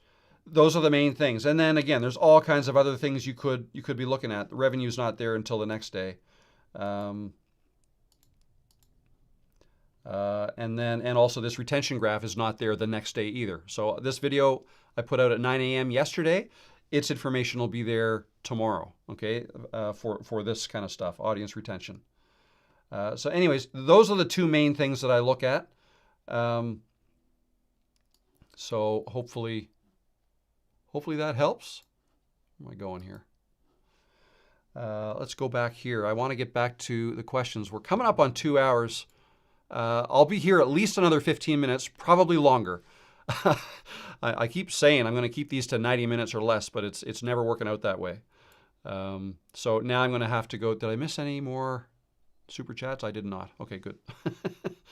So I'm going to go, or did I? Was that? No, that was from earlier, or was it? Oh no, that is a super chat. Sorry, I missed it. Todd, thank you. So Todd's question is, and I won't be able to post it up here because I don't want to lose my place over here, but I'll read it. If you guys see the live chats, you can see his question. Can you explain the different monetization opportunities on YouTube, such as Patreon and other ways? The new mic is dual set by Movo and works great, only $60. Okay, awesome, cool, awesome. Okay, so different monetization opportunities. So the number one, not number one in terms of how much money you can make, but the number one most understood way is through YouTube AdSense. And that is when you earn a percentage of the ad revenue that YouTube collects from the ads they place on your videos, okay? You can't start earning that money until you have 1,000 subscribers and 4,000 watch hours within the last 365 days. Yeah, so that's called getting monetized. And then the other ways you can earn through YouTube are super thanks, super chats, and memberships, which we're seeing today. Those you can start earning from with 500 subscribers and 3,000 watch hours in your last 365 days. So there's that. Now, you don't typically earn as much from the supers. They're called super chats, super thanks. You see the super chats in here. That's what Todd just did. Thank you, Todd. But super thanks, if you watch a video on YouTube, and so let me just go here. I'll show this to you. Might as well show you, right? So if I click this, what if I told you? And I will change the view so you can see. So here's a video I just started. This is on my channel. So this video that I posted yesterday. If you come down here and you look over here, see that? It says thanks. If you click on that, that's where you can donate or leave a tip for the creator. Those are called super thanks. Now, what you should know for super thanks like that or super chats that come through the chat is the creator doesn't get to keep all of that. The creator keeps, now what is it? 70%.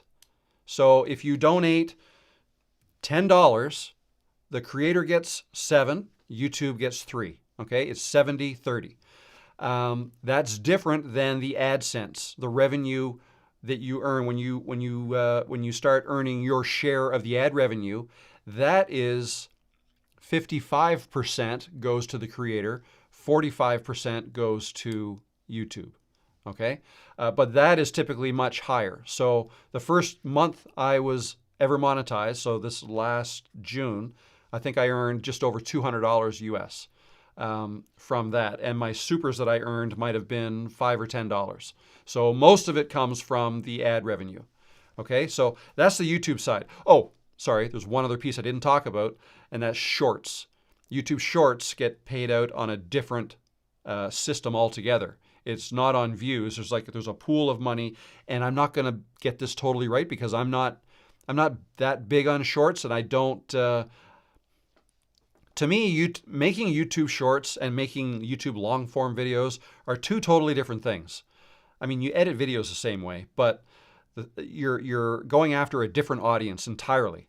People who watch shorts don't typically watch long form video, and vice versa, or not at the same time, anyways.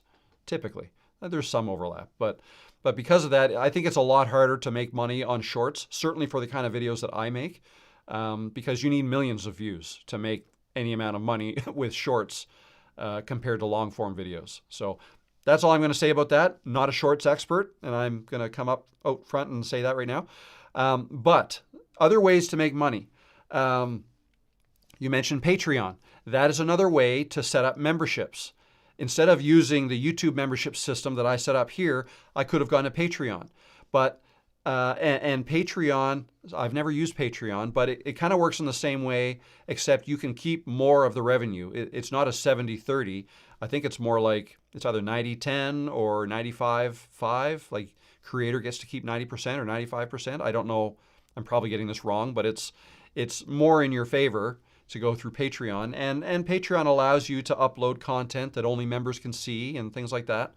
But the problem with Patreon is when using YouTube, it's an extra click. People have to click away from YouTube to go to Patreon to sign up. So sometimes it's a little more seamless if you can keep them all on YouTube. So that's why the YouTube system might be preferable for some. So there's Patreon, but there's others as well. Buy Me a Coffee is another popular one. If people want to donate or leave a tip, or even you can set up memberships with Buy Me a Coffee. Okay, so that's another way you can do memberships. But then there's all kinds of other ways, other monetization opportunities. I mean, so those are the membership ones. But so other ones would be, so like what I'm doing, I'm creating courses. Every so often I'll come out with a new course that I will sell that you could buy. And for me, I'm making courses that are video based. I make videos teaching you how to do things, right? And then you can sell courses on a platform, either on your own website if you want, or I use Kajabi. It's a system that has all kinds of things built into it. That's where I have Creators Cove as well as my courses, and the contact management system, so I don't need to use MailChimp. That's all in Kajabi. And there's a funneling system, which I haven't really gotten into yet, but that's all there. Or you can sell stuff through your own website. Maybe set up a Shopify store, right? So there's any number of ways you can, all of those things like Patreon and your own website and Kajabi and Buy Me a Coffee even. All of those things, you can start those before you're monetized with YouTube. You don't need to be monetized on YouTube to earn money from all those other things, okay? You only need to be monetized on YouTube to make money through YouTube. All right, so, and in a lot of cases, a lot of people's business models around their YouTube channel, they don't make most of their money from the YouTube AdSense. In a lot of cases, they're making most of their money through memberships elsewhere, or selling courses, or selling coaching is another one, right? I offer coaching as well. I have a call later tonight, actually, and 2 tomorrow. So that's cool, right? It's another way to monetize what you're doing before YouTube monetizes you to earn money through their system. Okay, so anyways, Todd, I hope that helps. Those are the ones that I'm aware of. I'm sure there's others, right? Affiliate marketing, right? The links I have in my descriptions of my videos are to affiliate links on Amazon. Anybody can sign up to be an Amazon affiliate, or Amazon Associates program is what it's called. And then you can include links and then make a commission through Amazon. You don't need YouTube monetization to do that either. Okay, and what else? ADP. You can write a book. You can write a book and sell it and publish it yourself on Amazon, and even publish it on Kindle, right? And then have a link in your YouTube description that takes people to that, and sell books. Make your own, become a published author. You publish yourself. So all kinds of different ways. I hope that helped, Todd. I hope that helped. Okay, let's see, what do we... Oh, I just saw one. Yeah, it's funny seeing you have a Lions hat on when you likely live far away from Detroit. I live in Windsor, Ontario, right across the river. Yeah. I was at the Detroit Lions home opener this year when they beat the Rams in overtime. I'm a huge Lions fan. We're 2 flights away. I had to fly to Toronto and then Detroit. And I waved at Windsor. We didn't go across, but always been a Lions fan. All right, who else we got here? Lindsay from Ohio. I've enjoyed your content and delivery style. I've been creating since 2017. Still having a blast. Awesome. Welcome, Lindsay. Okay. Oh, Hans is Swedish. Okay. I think I'm probably about an hour behind now on these chats. So sorry, guys. If you've I'm going to get to other questions if there are any others in here.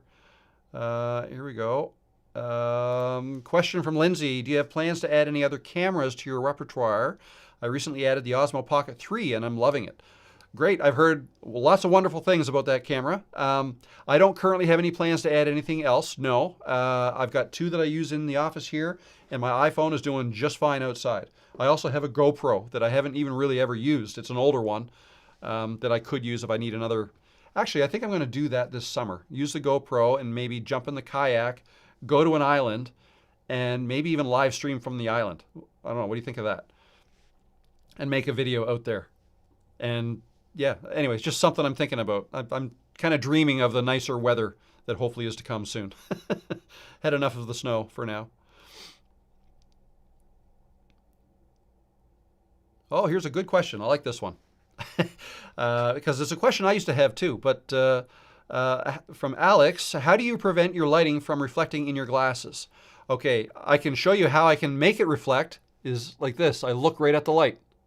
See it in my glasses? Right there. And there's another light over here, although I can't see myself. The trick is, so when I'm looking at the camera here, this light is above and off to the side, right? So here's the camera, there's the light, and it's up there. So if you can raise the light above the camera lens and move it a little bit off to the side, then it won't reflect in your glasses unless you look right at the light. Like that.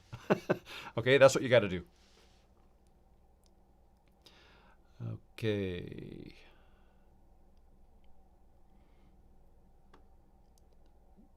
Let's see.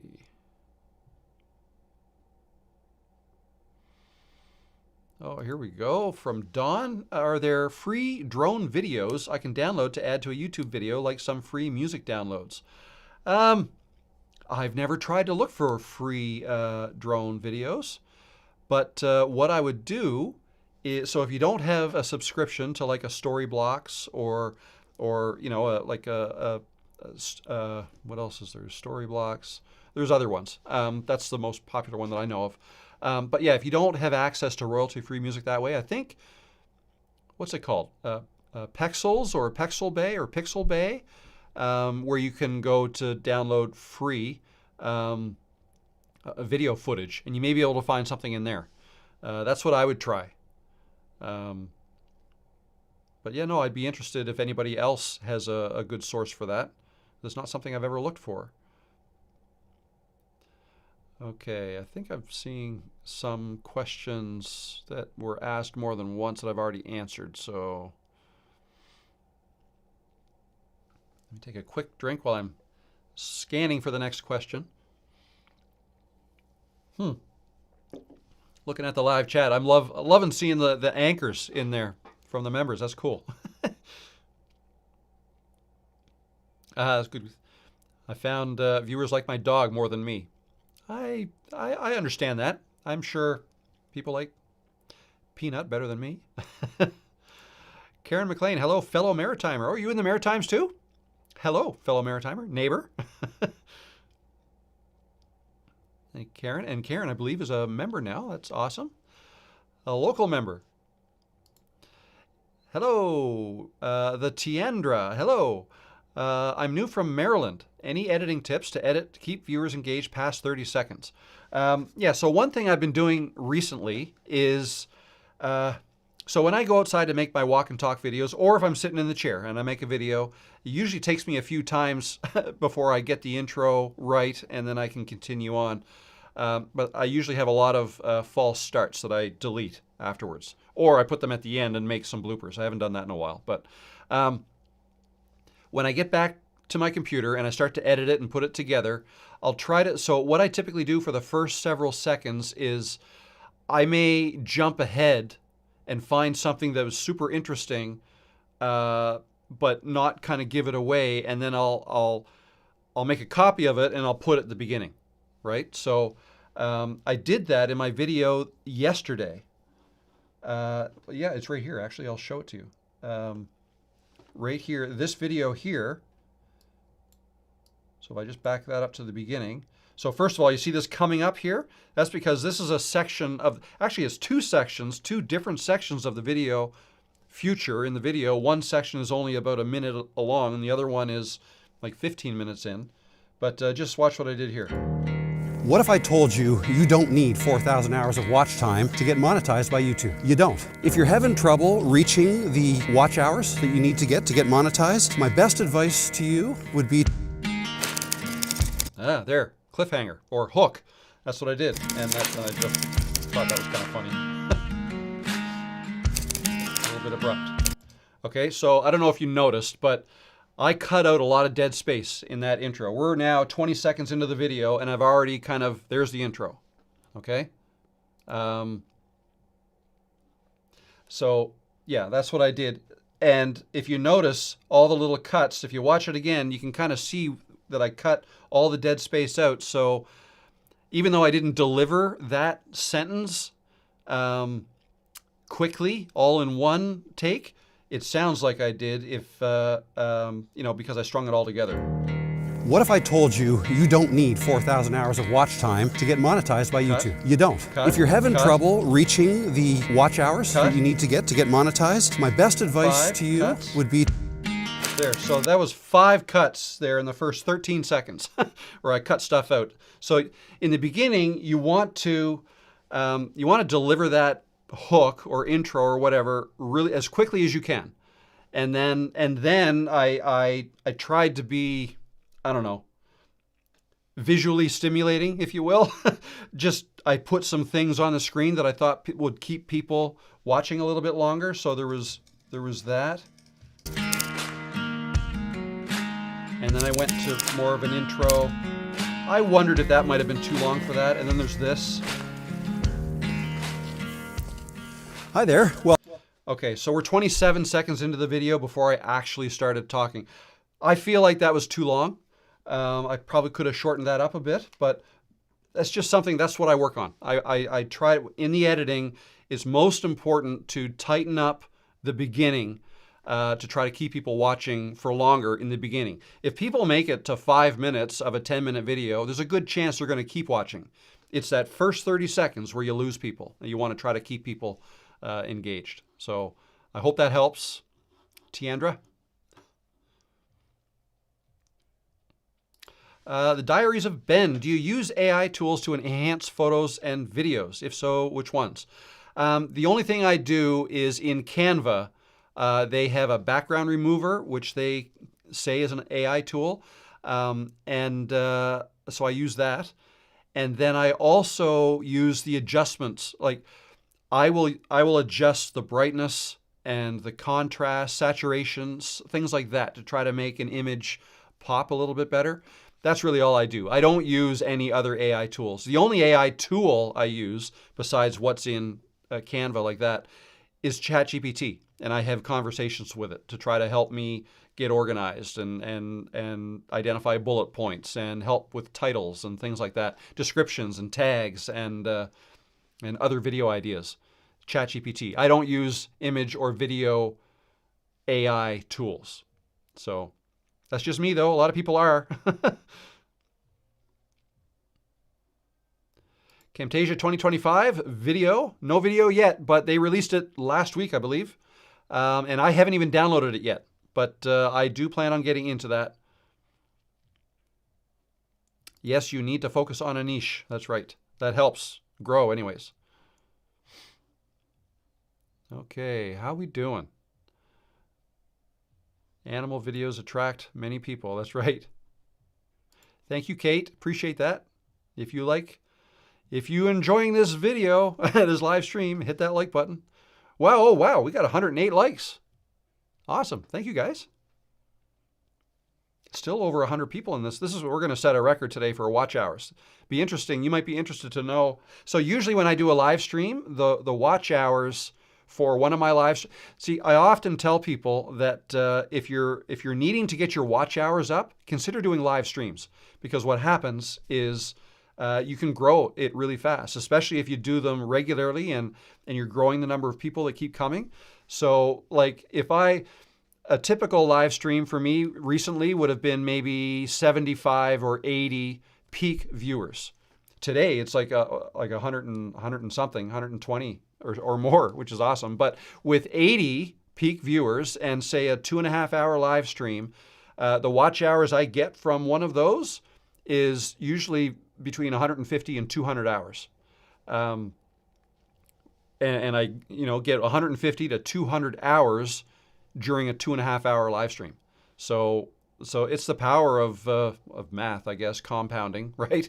So yeah, that's what I would suggest if you are needing to get your watch hours up. Okay, looking for another question here. Oh, here's a good question. If a lot of people watch a video but they don't subscribe or like your video, do you still get paid for it? Yes, it's not based on whether they like it or subscribe. It's based on what ad was played on that video or in the middle of the video. It's the ads that are playing. So advertisers are paying money and they're bidding to have their ads put in videos. At the beginning, some of them are skippable ads, some of them are not skippable, some of them are mid-roll ads. So if a video is longer than 8 minutes, then it may have a mid-roll ad, like a commercial break, if you will. I always turn off monetization for these live streams because if I had it on, I would be interrupted by an ad every 8 minutes or so, and you would miss 30 seconds or whatever of me talking. So I turn them off until I'm done. When I'm finished with the live stream, if I can remember, and I've forgotten before, I will go into my YouTube studio and then turn monetization on for that video. Because if you're watching on the replay, when I'm interrupted for an ad, I'm paused. Okay, so that when the ad is done, it'll come back and you won't have missed anything that I was saying. But that's not the way it works when it's live. When it's live, I can't be paused. I'm live. So, yeah. So anyways, why did I go down that path? Yeah, so it has nothing to do with whether people subscribe or not, or if they like the video. So that's why, really, the number of subscribers you have has no bearing on how much money you can make through AdSense. It really doesn't matter, except that the more subscribers you have, then the more people will be notified when you come out with a new video. So it can kickstart your videos in the beginning. But other than that, your videos, each one of them kind of works on its own to try to, YouTube is trying to put it in front of the right people. And then you get paid based on number of views, but more accurately, number of views of ads. So if it's a video longer than 8 minutes, maybe there's 2 ads that the person watches through, right? That's how that works.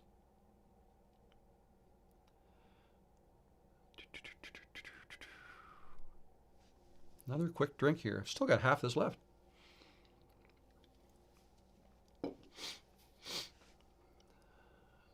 Okay. Well, that's an interesting point. Combining 4 topics in one YouTube channel will get you lower views. Yep.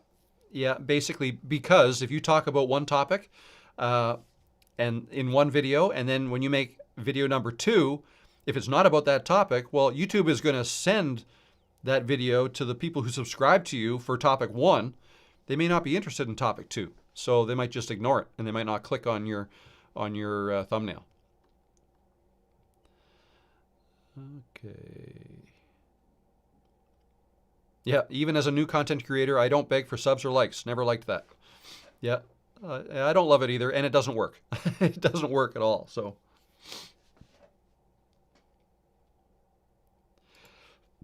I just put the sub button down in the right corner. It's there if they want it. Excuse me. I did the same thing, and I don't even know if that's even necessary because there is a subscribe button below. But I've done it too. Here we go. How long does someone have to watch a video or live stream in order for the view to count? That is a good question. I believe it's... Now, I was going to say something, and now I'm doubting myself. I was going to say 30 seconds, but that might not even be true. It might be 10 seconds for it to count. I'm not entirely sure. But as far as the ad revenue goes, if you're not monetized, or sorry, if you are monetized, then regardless of how much they watch, if they watch the ad, then, the advertiser would have paid for that, and you're going to make money from that. But no, I don't remember. Is it 10 seconds or 30 seconds? Mountain Finance thought it was 30 seconds. Oh, Big Buttle TV, how are you getting the comments up on the screen? I'm using Ecamm Live as my streaming software. It only runs on a Mac, and I've got a MacBook, and it allows me, it brings in all the chats, and I can click on them one at a time, and they'll show up. So that's how I do that.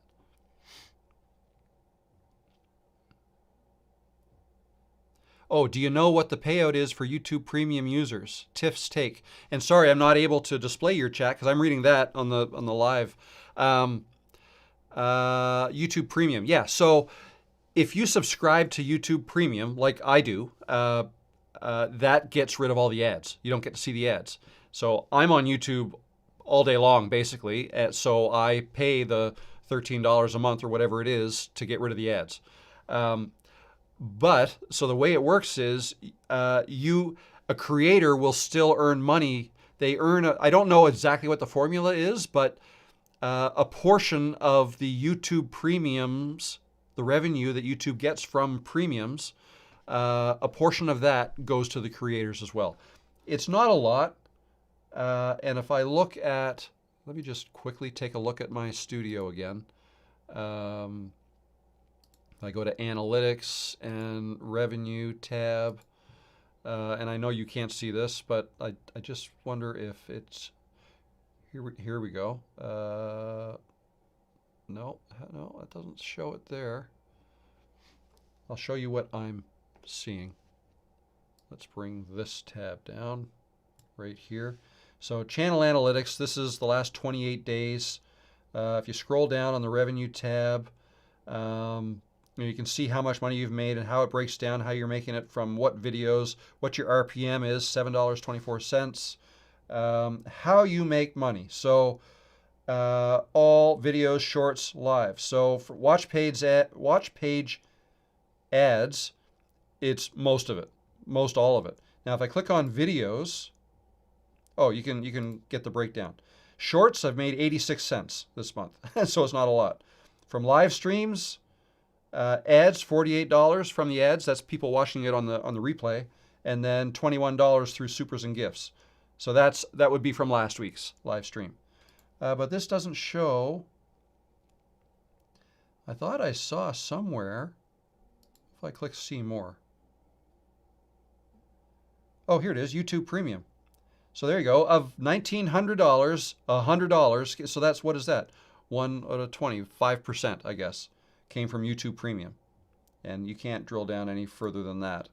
You can see it that way, but yeah, so it's not a lot, and you can find out what it is that way. Okay, let me bring that back up here. How are we doing for time? We're over 2 hours. Is that okay?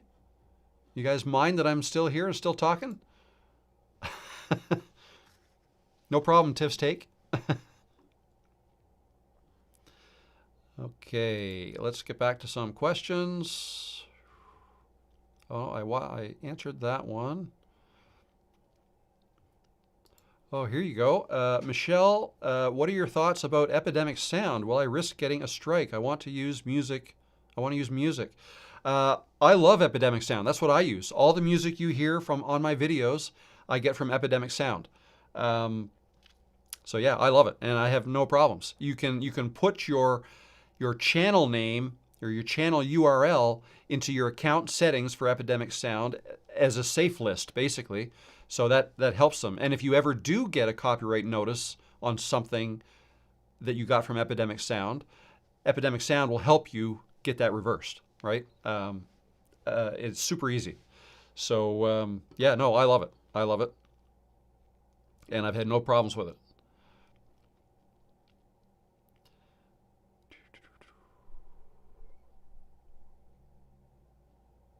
Oh my, really? Arlene?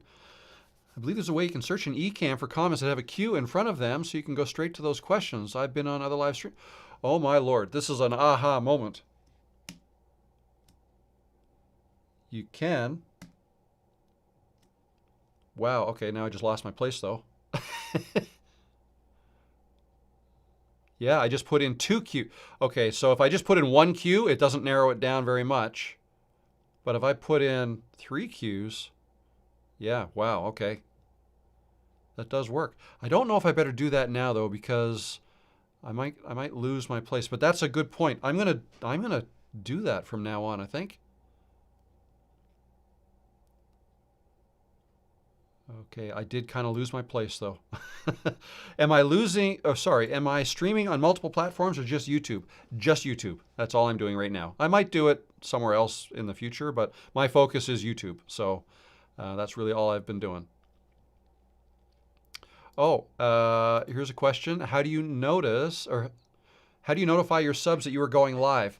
I don't have to do it myself.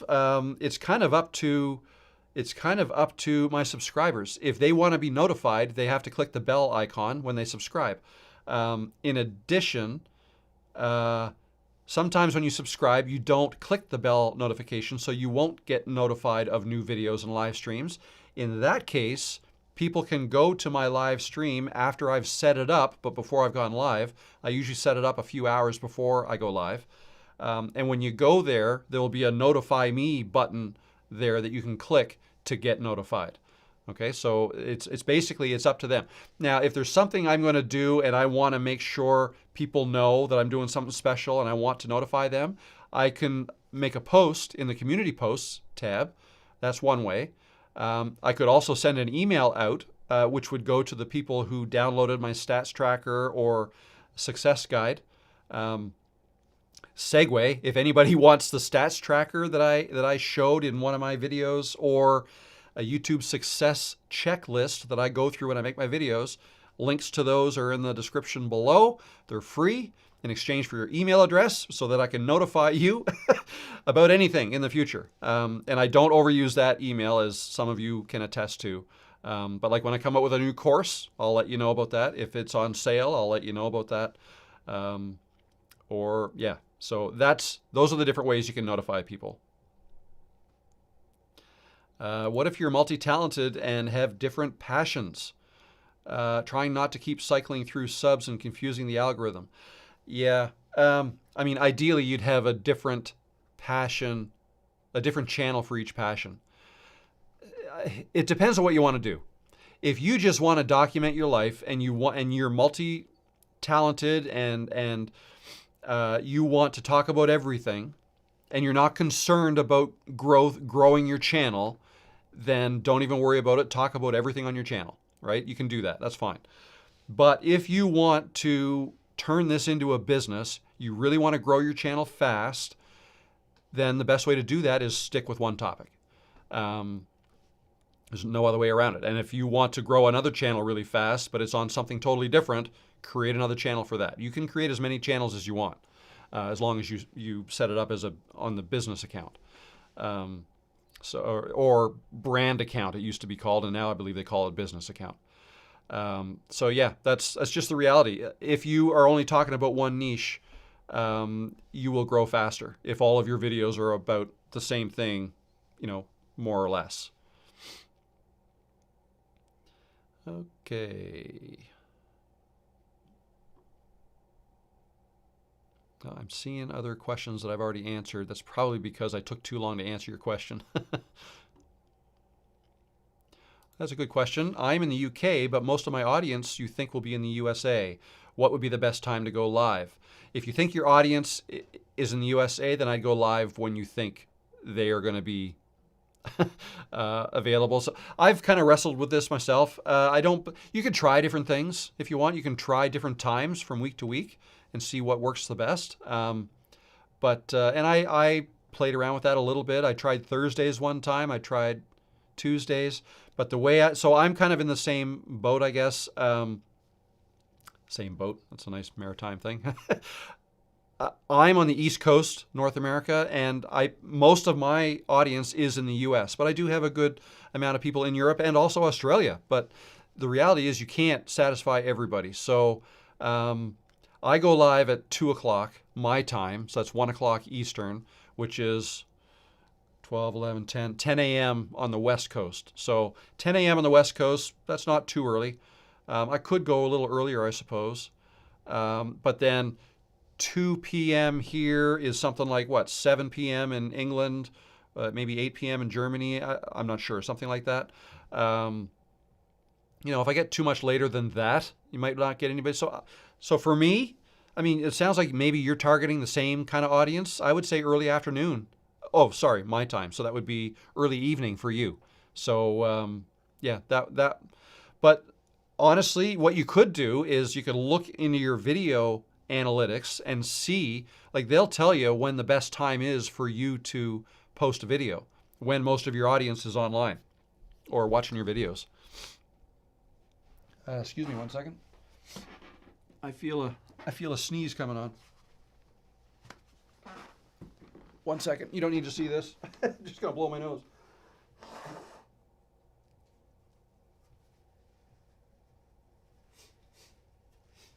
All right. How to lose a whole bunch of viewers in one go. Blow your nose on a live stream. We'll look at that number, see if it drops. So I hope that helps, Andy, answer your question. Just keeping it real here. If I got to blow my nose, I got to blow my nose.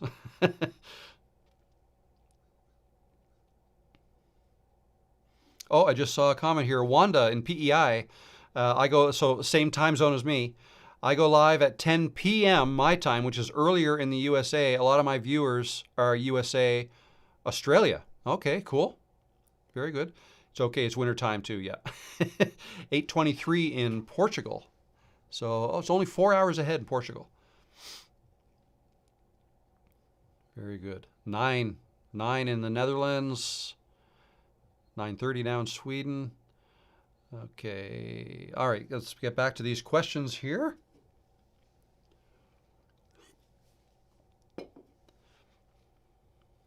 Do you recommend video IQ? So vidIQ, I do. I use vidIQ, and it's handy. It gives you scores on your titles. Yeah, I like it. I like it for browsing YouTube as well. You can use it to see how well videos are doing. If they're getting more views than normal for the channel that it's posted on. I like vidIQ. I don't use it as much as I probably should. There's a lot to it that I don't use. Oh, here's a question. Hi. How are you?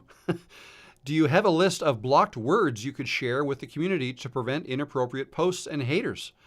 I don't, because I don't believe I've blocked any words. Now, having said that, if anybody watches this, I might get flooded with some words I'm going to want to block now, but no, I've blocked users, not words though. But I believe you can block words. Okay.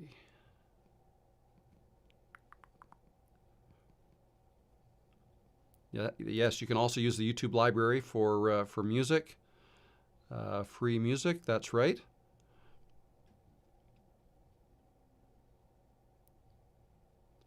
To file transfer, you can use USB-C. Absolutely, it's faster than the old way. Oh, where are you going now? Don't go back there. You're gonna knock stuff over. Come up here. What video editor do you like to use? I use Camtasia, and there's a link to it down below. I think you can get a discount if you use that link. I use Camtasia. You're learning DaVinci Resolve. I've used that as well, and I like that as well. That's probably my second favorite. The only reason it's not my top favorite is because I've been using Camtasia forever, for probably 10 years, and I love it. Now, Camtasia is more known for screen recordings and making good tutorial videos, make them look great. And that's what I used to do. I used to make tutorial videos for companies. So that's why I learned Camtasia, but I've since also learned DaVinci Resolve. You can do a lot more in DaVinci Resolve. It's a lot more, but I find it harder to learn. But you can get very high end with the color grading and the Fusion tab and all kinds of stuff that is a little bit beyond me, but yeah. So yeah, Camtasia is what I use. Peanut, come here. Come on up. Don't go back there. She's gonna unplug me. I know she is. All right. Yep, Camtasia. All right, so just now I'm starting to speed up my scrolling. I'm looking for, oh, things are jumping a little bit here.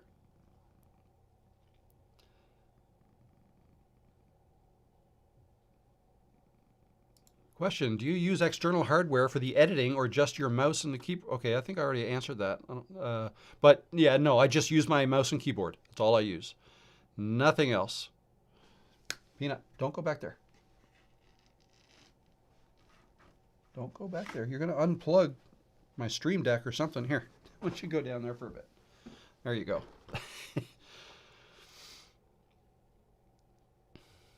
Yeah, lots of Gen X people in here. Awesome. OBS is a good one to use, absolutely, for live streaming. Hello, Tiff. Good to see you. I think I answered one of your questions earlier. The MX Master 3 mouse is great for editing with many customizable buttons. Yeah, so I think I might have tried that one before. And yeah, there's all kinds of buttons. I'm just not used to all those buttons. Like, even if I program them, like even this one has a couple buttons on the side here. I don't use them. I don't use them at all.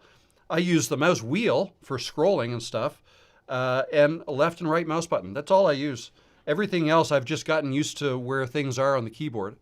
And the video editing I do, quite honestly, is not that complicated. I cut things out, I push them together, I add some text, maybe the odd transition, maybe some animations, but nothing, I don't know. I don't color grade the way you would with DaVinci Resolve that you need the wheels and stuff like that. I don't get into that.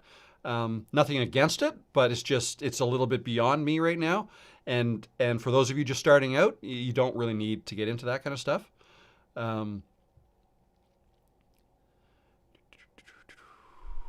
Long form videos where you get paid more, shorts pay less. Trust me, I know. I know too. Now, if somebody gets really good at making shorts and that is what their focus is, and they're good at getting millions of views, then yeah, they could probably make good money with shorts. But that's a different game than YouTube long form videos entirely.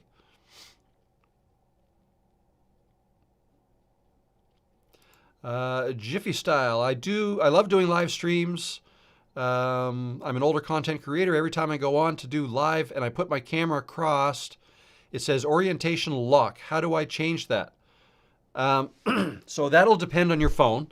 I would honestly Google or use YouTube and type in the model of your phone and how do I turn off orientation lock. And a video should pop up that shows you exactly how to do it. It's probably a different way depending on whether it's an Android phone or an iPhone or whatnot. I know it can be done in an iPhone because I just don't know how. I remember one time somebody said, I turned my phone and it's not turning. Like, something's locked. And I had to Google how to do it or YouTube it, and I figured it out. But off the top of my head right now, I don't remember how I did it, but it's in the settings. Okay.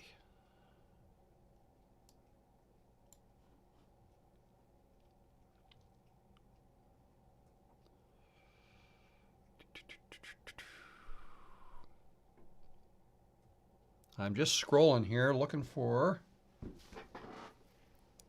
questions, see if there's any other ones. You're not too late, Mountain Finance.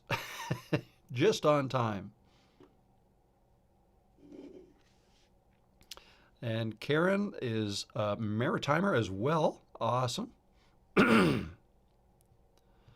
Okay, we're now caught up to where the members joined. Oh, Filmora 14 for me, new to this. I've never used Filmora, but it is it's a good one as well.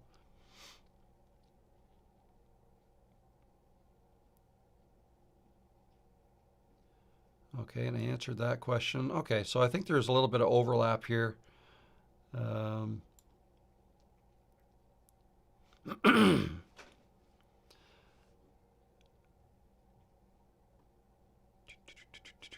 Okay.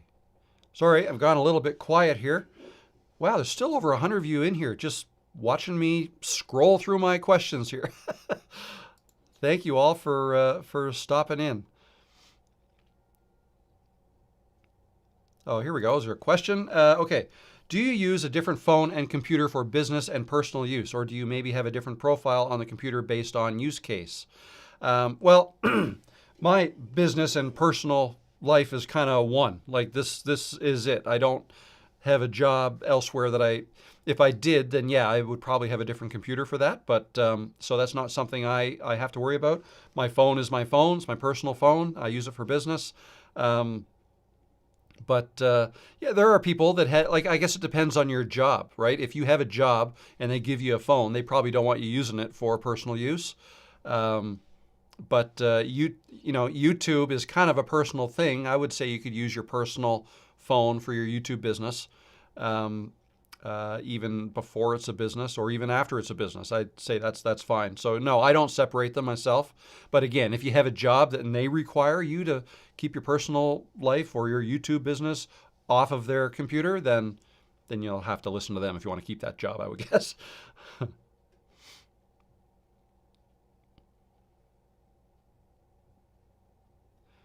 Here's a question: how to clip a picture for your logo.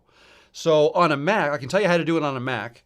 It is Command-Shift-4. Command-Shift-4 will bring up, you turn your mouse into hashtags. You then click the top left corner, drag it to the bottom right, release it. That creates a screen grab, an image of whatever you captured. That's how I do it. And I do that in Canva all the time. On a PC, I don't exactly know what the shortcut is. That's how you do it on a Mac.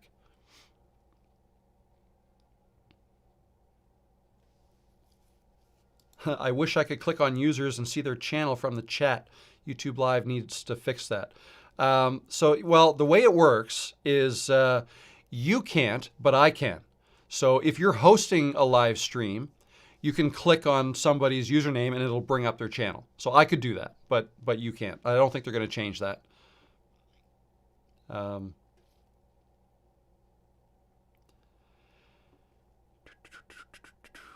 Okay. Imposter syndrome is real, always going to be there. I'm competing against a lot of PhD geologists in my space. Maybe my different spin on it, though, can differentiate me. Absolutely. Personality differentiates yourself all day long. That is the difference maker. That's what makes your videos unique to you. And yeah, I imagine that would be hard. So if you're a PhD geologist, and if there's other PhD geologists going to be watching your videos, they might be critical. They might, you know what I mean? I can see how that might be, what's the word? Problematic, I guess, or something to be concerned about. But I guess the angle that I would probably take is, if I were you, Barb, I probably wouldn't make geology videos targeting PhDs in geology. Target your students, or target people who might want to become geology students. Then you're well ahead of them, right? And then whatever you're making is definitely stuff that they could learn. That's what I would do. Don't try to compete against people. Don't try to make videos for people at your level. Make them for people who want to aspire to be at your level, if that makes sense.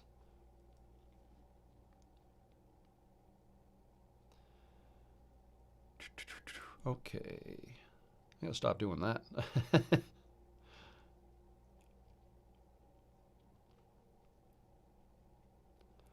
All right, looking for the cues now. I'm gonna say another 15. I'll be here for at least another 15 minutes. If that's, oh my God, we got a problem. Got a problem here. Karen is a Packers fan. I'm sorry, Karen. I am a Lions fan. Not a Packers fan, but I have friends that are Packers fans. But yeah, big rivals.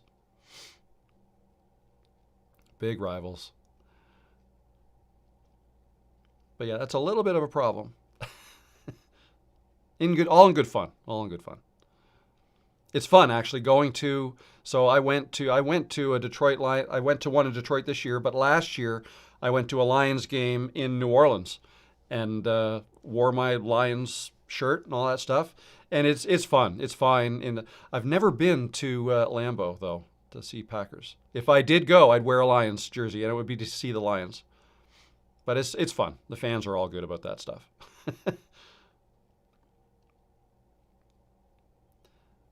Okay.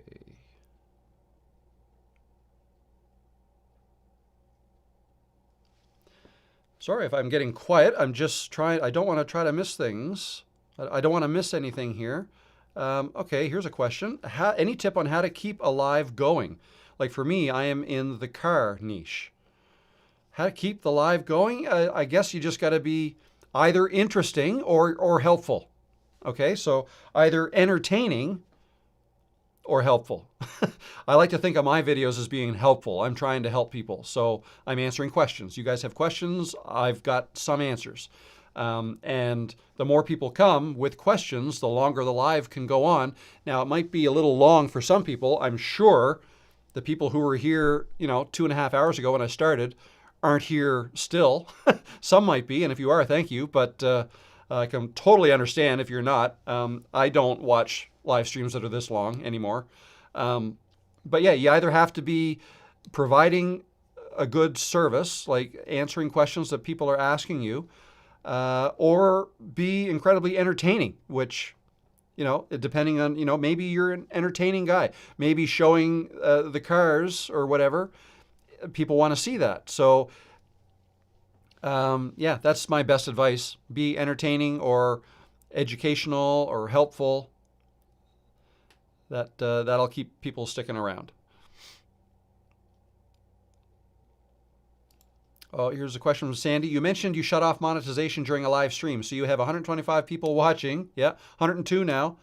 You're not getting paid. That's correct. Not getting paid now, but that's totally fine because I don't ever look at any of this YouTube stuff as like an hourly thing. Like I'm putting 2 hours in here, so I expect to get paid whatever for that. That's not the way I look at it. I'm creating a video here that can be watched on YouTube for years, really. I mean, live streams, people don't typically go back and watch them all that time, but I'm not just doing that. I'm building connections with you guys, building relationships here, making friends, and you guys are too. I've created a community here, and it's kind of cool. I love this. Where you guys are getting to know each other, you're getting to know me, I'm getting to know you, and the chances go up that you will watch another video when I post another video. Like I'm going to put a video out tomorrow. There's a good chance that a bunch of you in here, especially if I've answered some questions for you, you'll probably go watch that video.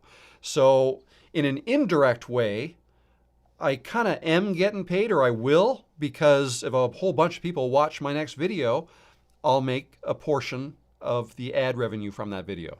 So that's the way I look at it. It's all, and eventually some of you guys might want to buy one of my courses or buy a channel review or do a Zoom call coaching session with me, right? It's all,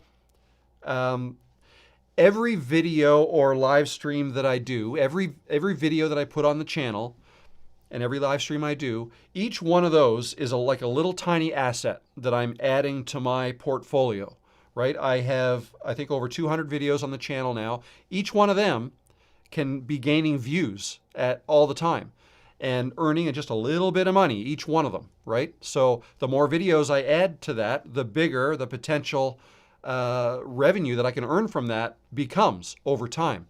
But it's a slow game. Like it takes a long time for that to build up to anything worthwhile.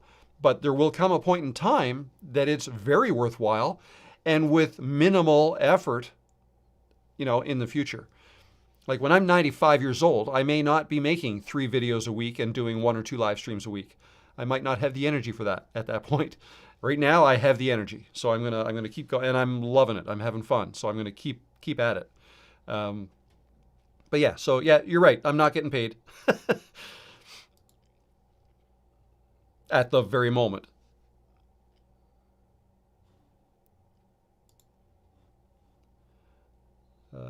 How am I getting the comments? I think I answered this already, but yeah, how am I getting the comments up on the screen? Ecamm Live provides a way for me to do that. I can just click on somebody's comment and it shows up. Ecamm Live. You can also do that with StreamYard is another one, and Riverside is another streaming platform you can do that with.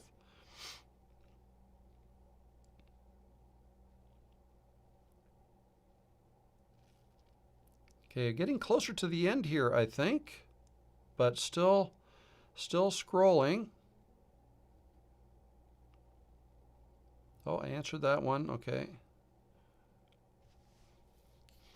I answered that too.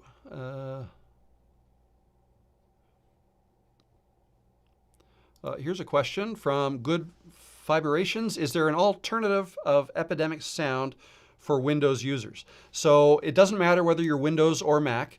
There are several services. There is Motion Array is one, .com. Audio with 2 I's in it, .com. Storyblocks.com. That's a good one because it has not only music and sound effects, but also video footage that you could download and use royalty free as like B-roll, right? And you can search for, like if you wanted to insert a picture of a guy talking on his cell phone in a city, you search for that and it'll show you a whole bunch of choices and you can download those and put them in. So those are some options. Question from Rosie. How important is the name of your YouTube channel, and do you think it's fine to change it even a few months in? Yes, it's absolutely fine to change it. It's not it's not important in terms of people finding your videos. It's not important at all. The only real importance is in your branding and if it's something memorable that people will remember. Because most of the time, most of the people that make it to your YouTube channel's homepage are people that found you through one of your videos, right? So a video thumbnail of yours is going to pop up on their browse screen or search results screen. They're going to click on that, they're going to watch your video, and then they're going to say, oh, I really like that, I want to see some more. And then they might subscribe and they might click on your channel name to go to your channel homepage. And once they're there, they'll read your channel name, say, okay, it's Rob the Maritimer, okay, cool. But that doesn't even really matter. So no, I don't think it's super important, but in terms of changing it, like for me at this point right now, I would not change my name because people know Rob the Maritimer. I've got enough people coming to my lives and watching my videos that I would be doing myself a disservice to change that. It's part of my branding. So I'm not going to change it now, but certainly in the beginning, if you haven't kind of locked down what you're talking about in your videos yet, or your channel hasn't started to grow as much as you would like it to yet, you can totally change it. I like not using your full name, but I like Rob the Maritimer. That's my first name, but the Maritimer is not my last name. So, I like something like that more than just being generic. Like, I could have called my channel YouTube Help for Creators or Help for YouTube Creators. To me, that's just too generic. I want myself, my face to be part of my branding, and so I have my name in my channel name, Rob. Just something easier. It's good if your channel name is easy to spell and not easy to get wrong, because you can also, like maybe you might want to have a website. Like I have robthemaritimer.com is my website, domain name that I bought. So I made sure that was available. Yeah, so easy to remember.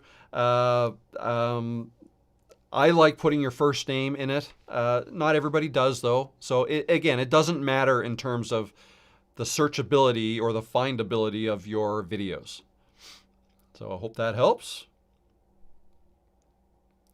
Yes, you can still use on Windows computers. No matter what you download to put in your videos, music, images, videos, whatever you put in your videos, to like when you're editing your video together, you can do that on whatever computer you want and then upload it to YouTube. So it doesn't matter, even on Windows computers. Yeah.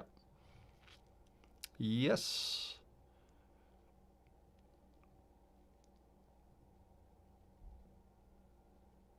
Here's a good question from Tet Style or TT Style. Hey Rob, if you unsubscribe to Epidemic Sound, will your video get copyrighted?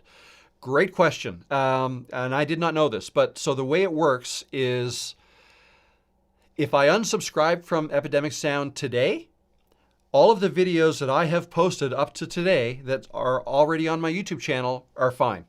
Okay? But if I make a video tomorrow and use music that I had already downloaded from Epidemic Sound before I canceled my membership, and I use that in tomorrow's video, that one could get a copyright strike. So that's the way that works. So there is one piece of music that I use a lot that some of you may know. I usually put it at the end of my videos, sometimes at the beginning. But lately I've been experimenting with different styles of music at the beginning, just kind of playing around with the intros. But that one piece of music that I put at the ending and that you hear at the beginning of all my live streams, I got that from Epidemic Sound. And yeah, I'm kind of locked into using Epidemic Sound if I want to keep using that piece of music, which I do. And I like Epidemic Sound, so it's all good. But if the day ever comes that I don't want that subscription anymore, I'm going to have to stop using that music in my live streams and future videos that I make. So that's how that works. All right, I'm going to have to scroll a little faster, so I apologize if I missed your questions. Here's a question. Do you use mods? Sometimes, but I only have one moderator, and he's my son, and he's not here today. So, yeah, that's the way I've done it. If I ever have too much trouble with things needing to be moderated, then I might get some of my crew members to be moderators. Who knows? What about your YouTube podcasts? Do they count towards watch time hours? Yes, they do. They are a video just like any other video. The only difference is it's listed under the podcasts tab because I created a playlist called podcasts. It's a podcast playlist. Other than that, it's still a video, and it was done with a live stream. So yes, watch hours there count as well. The only videos where the watch hours don't count towards your total are shorts. They don't count. And also any views that you got longer ago than 365 days. It only counts the last 365 days. Peanut is a great tool for retaining viewers. Where is she? Oh, she's behind me now. She's up on her chair. Okay.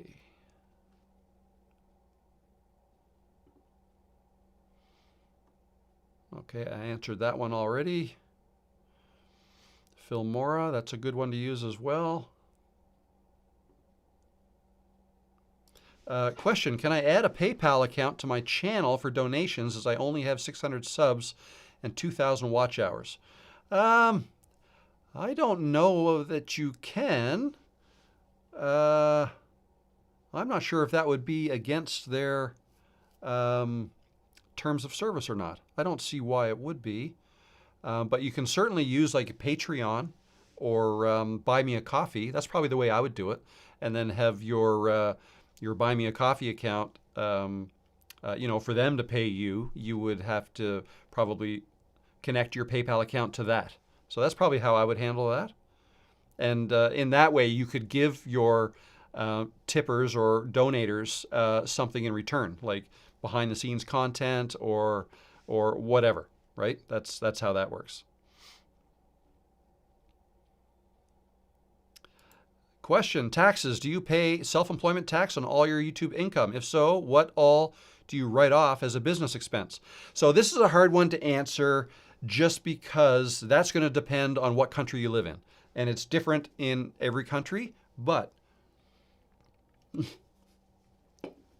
just reminded me, that was a pretty good hook, wasn't it? But, and then I take a drink. So you know I'm going to say something else. Anyway, it's the little things that make me laugh. I think it's very similar in most places here in Canada, and I think the UK and the US and Australia are similar, probably most countries. But in Canada, the way it works, if you have a job, right, that you make income from, you have to pay taxes on that. So in most cases, your employer will withhold the tax and pay it for you. And then once a year here in Canada, you have to submit your taxes, which means fill out a form, tell the government how much money you made and how much in taxes were deducted, and then calculations are done. And if you owe any more, you have to pay it. If you've paid too much, you'll get a refund. That's the way it works in Canada, and I think most countries. But I don't know that 100% for sure. Now, if you have a side business as well, or another business, or a YouTube business, whatever business that you do on the side in addition to your income, to your job, and you make money from that, yes, you have to pay tax on that. In Canada, the way it works is we have like a scaled tax system, so that like I think the first $10,000 or $15,000 that you make is tax free, and then once you make more than that, and I don't know what the number is, and I think it's different in every Canadian province, but it's around 15,000, say. So if you make $20,000, then you're going to have to pay tax on the difference between 20 and 15. So that $5,000 is taxed at a certain rate, okay? But then it's a graduated scale. So you might, and in Canada, we pay more taxes than they do in the States, for example. And I know this because, for example, our healthcare is free. Arguably, it may not be as good as you can get in the States, but you're paying for that in the States, either through insurance or whatever. And again, I'm not American. I might not be getting this 100% correct, but for whatever, and also the fact that in Canada, we have so much land. Like I think the land mass, like the area of the land that makes up Canada is, I don't know what it is, 3 or 4 times larger than the United States. Like we've got a lot of land, but we have 1/10 of the population. We have 40 million people in Canada, and the US, I think, has 350, 370 million, right? So because of that, it's more expensive in Canada to provide services like paved roads, like telephone wires and power wires and cell phone towers, like all the things to provide water to all the people and electricity. All of that per person becomes more expensive to provide in Canada because we get so much more land that these wires and water pipes and all this stuff has to go across. So why did I say all that? Basically, we pay more tax. We have to pay more tax because it just costs more to get the services we need. Having said that, the way our tax system works is we get taxed at a certain percentage on the first bit of income, and then if you make more than that, and I don't know what it is, 35,000 maybe or 50,000, up to 75,000, it's a higher rate. And then every dollar you make above, the higher amount is taxed at an even higher rate. Okay, so when you make money from another business, from YouTube, let's say, is your other business, that has to get added on to your income, and it gets added on to the top end of that. So if you're paying 50% tax on your last dollar earned, that's what you're going to get taxed on your YouTube income. Having said that, it's not on just your YouTube income. It's on the difference between your income and your expenses. Okay, so let's say I make $10,000 in revenue from my YouTube business. Well, if I spent more than $10,000 to make that money, like I have to pay for an internet connection, I have to pay for cameras, I have to pay for my computer, I have to pay for all these things. I can come up with more than $10,000 in expenses that I've incurred to make that $10,000 in income. Therefore, you keep a separate set of books for your business and you do the calculation. Revenue minus expenses equals income. If that income is 0 or negative, well, then there's no income that you have to add on to your tax form to get taxed on. Does that make sense? So that's the way it works here in Canada. I think that's the way it works in most places. You guys can correct me if I'm wrong. I'm not an accountant. I should have said that right off the bat. I'm not an accountant. I'm not a lawyer, so don't take any of this as financial advice at all. But yeah, the bottom line is if you have your own business, you have to spend money to make money. And the spending money would be things like YouTube Premium. I pay for YouTube Premium so I don't have to see ads all the time on YouTube. That's a business expense for me, a YouTube business expense.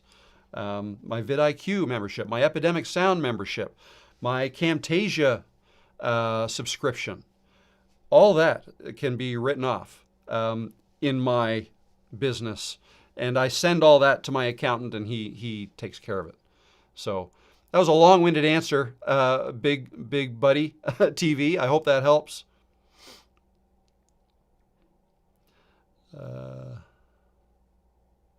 Okay, I think, you know what? We're coming up on 3 hours, so I could probably have to wrap this up a little bit. Sophia has a question. If we do have a YouTube channel, should we watch videos only related to our niche with it? If we watch other videos, will that affect us in some way? That's an interesting question. I don't think that would affect you at all. All that would affect is whatever videos you're watching on YouTube, you're then going to get recommended more videos like that, you know, the next time you open up YouTube.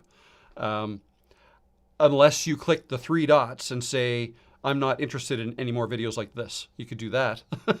But yeah, no, it would not affect how your own videos and channel are performing. Your viewer activity won't affect that at all, no.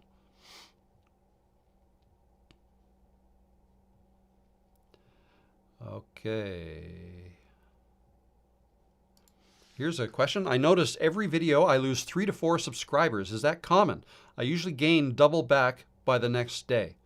Yeah, I'd say that's fairly common. I haven't looked in quite a while, but I remember, I think I was at maybe 3 to 4,000 subscribers when I looked. And when I was at 3 or 4,000 subscribers, I think I had lost over 1,000 in my first 3 years. Like, people come, people go all the time. It's the net that I look at.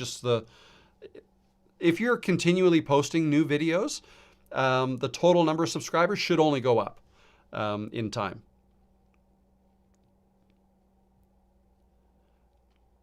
Here's a good question. When you live stream, what percentage of viewers are your subscribers? Also, do recordings of live streams appear as regular videos afterwards? So second question first, yes.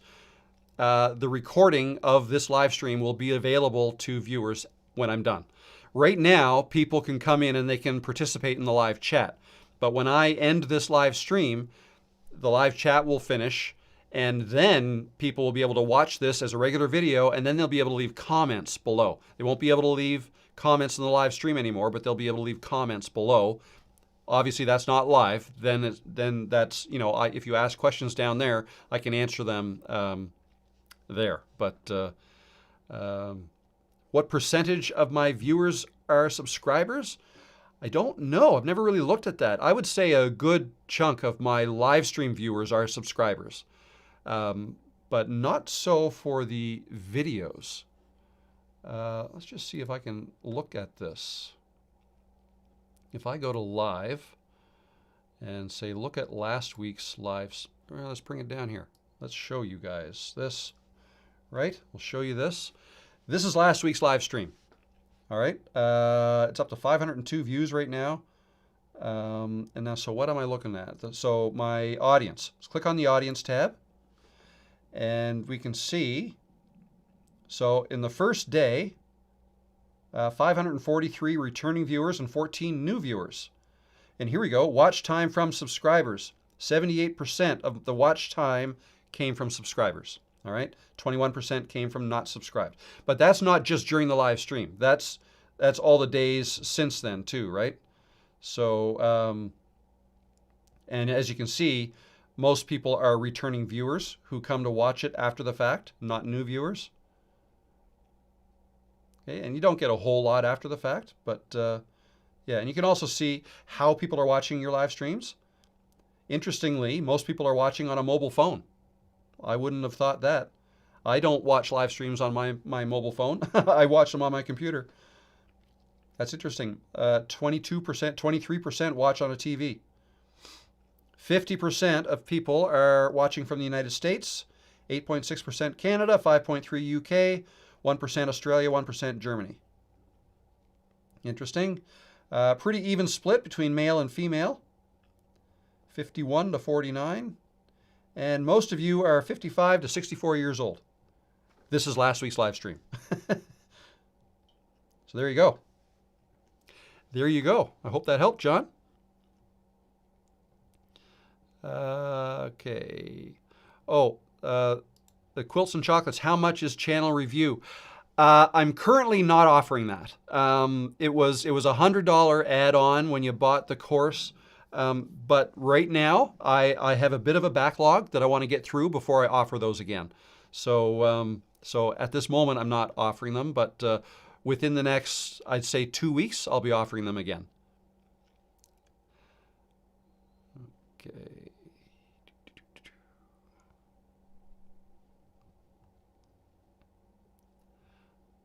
All right. Any more? Let's see now. Where are we?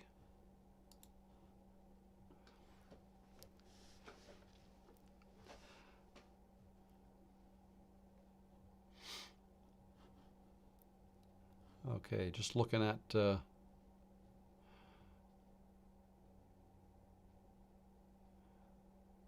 subscriber here since this was live.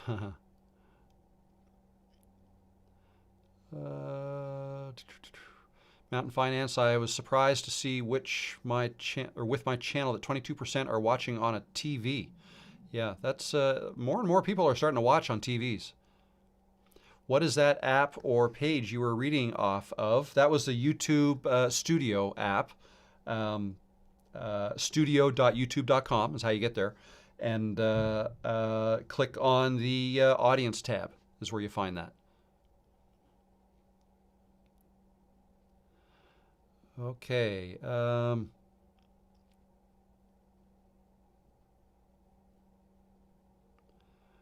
Okay, you know what? I'm kind of running out of time here. Okay, there's the question. Was that app or page you were reading? So that was just this one. That was just, so this is YouTube Studio. It's a browser. I'm just using Google Chrome here. And it's the YouTube Studio app. So this is my YouTube Studio. You would just click on Analytics. And then up here at the top, go to Audience. Okay. Oh, well, sorry. This is for the whole channel. If I go to Content, if I want to look at it for a specific video, you go to Content first, and then you go find the video you want. And now I went to a live stream, so we go in here. And I mean, that's actually interesting. I'll click on the analytics for this live stream right now. I've never done this. See what's going on. This is interesting. I've never done this. So, wow, 1,100 views, 311 hours of watch time already. There you go. It's been 3 hours, but 300 hours of watch time has been accumulated during this live stream. For those interested in knowing how much watch time you can get from a live stream, there you go. Here's the chat messages. Here is the concurrent viewers. Looks like we peaked at 135. Wow, we got 75 in here right now. So this update's live. That's cool. Anyways, I came in here to go to audience. So today, 78% of you are subscribed, 21% of you are not. That's interesting. And these other things, okay, the data's not in yet. But TV, 21% of you watching on a TV, and computer. Oh, excuse me. Okay, sneeze there. So yeah, that's up to date and today. Interesting. And I've got another sneeze.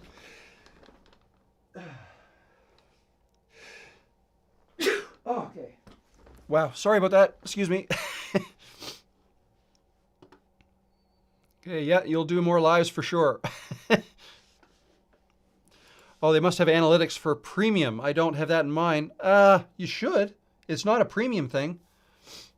I know you have to be monetized before you can get the monetization tab. But no, that's interesting. No, premium shouldn't factor into that at all.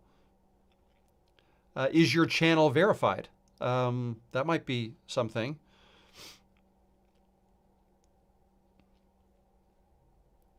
Lee is offering to be a moderator to keep me at 90 minutes. Yeah, we missed that mark, didn't we? We've more than double that.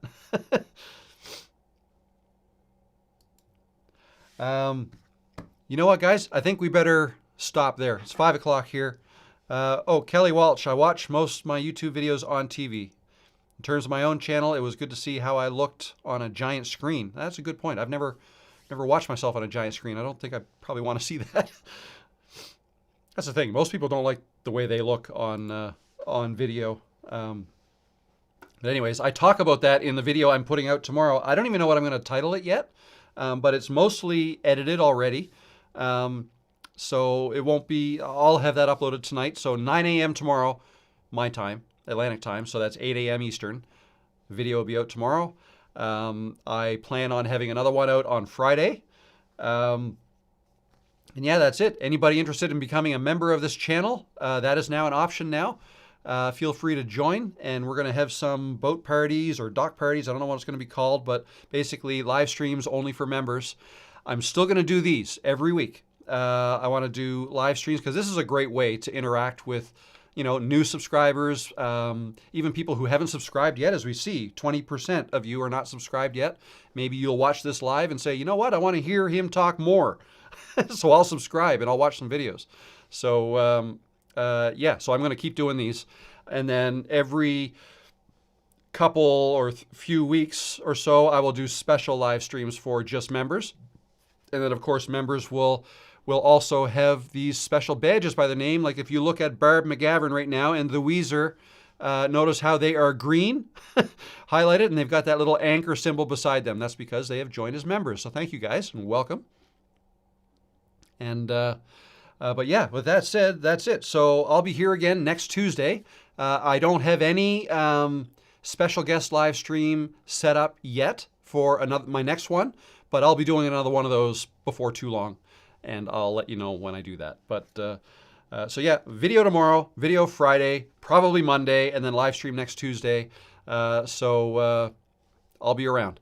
Thanks, guys. If you have any questions once this is over, you can leave it in the comments below, and I'll answer you there. But that said, thanks for stopping in today. I hope you learned something. I had fun. I hope you had fun. And I'll see you next time. All right. Bye, guys.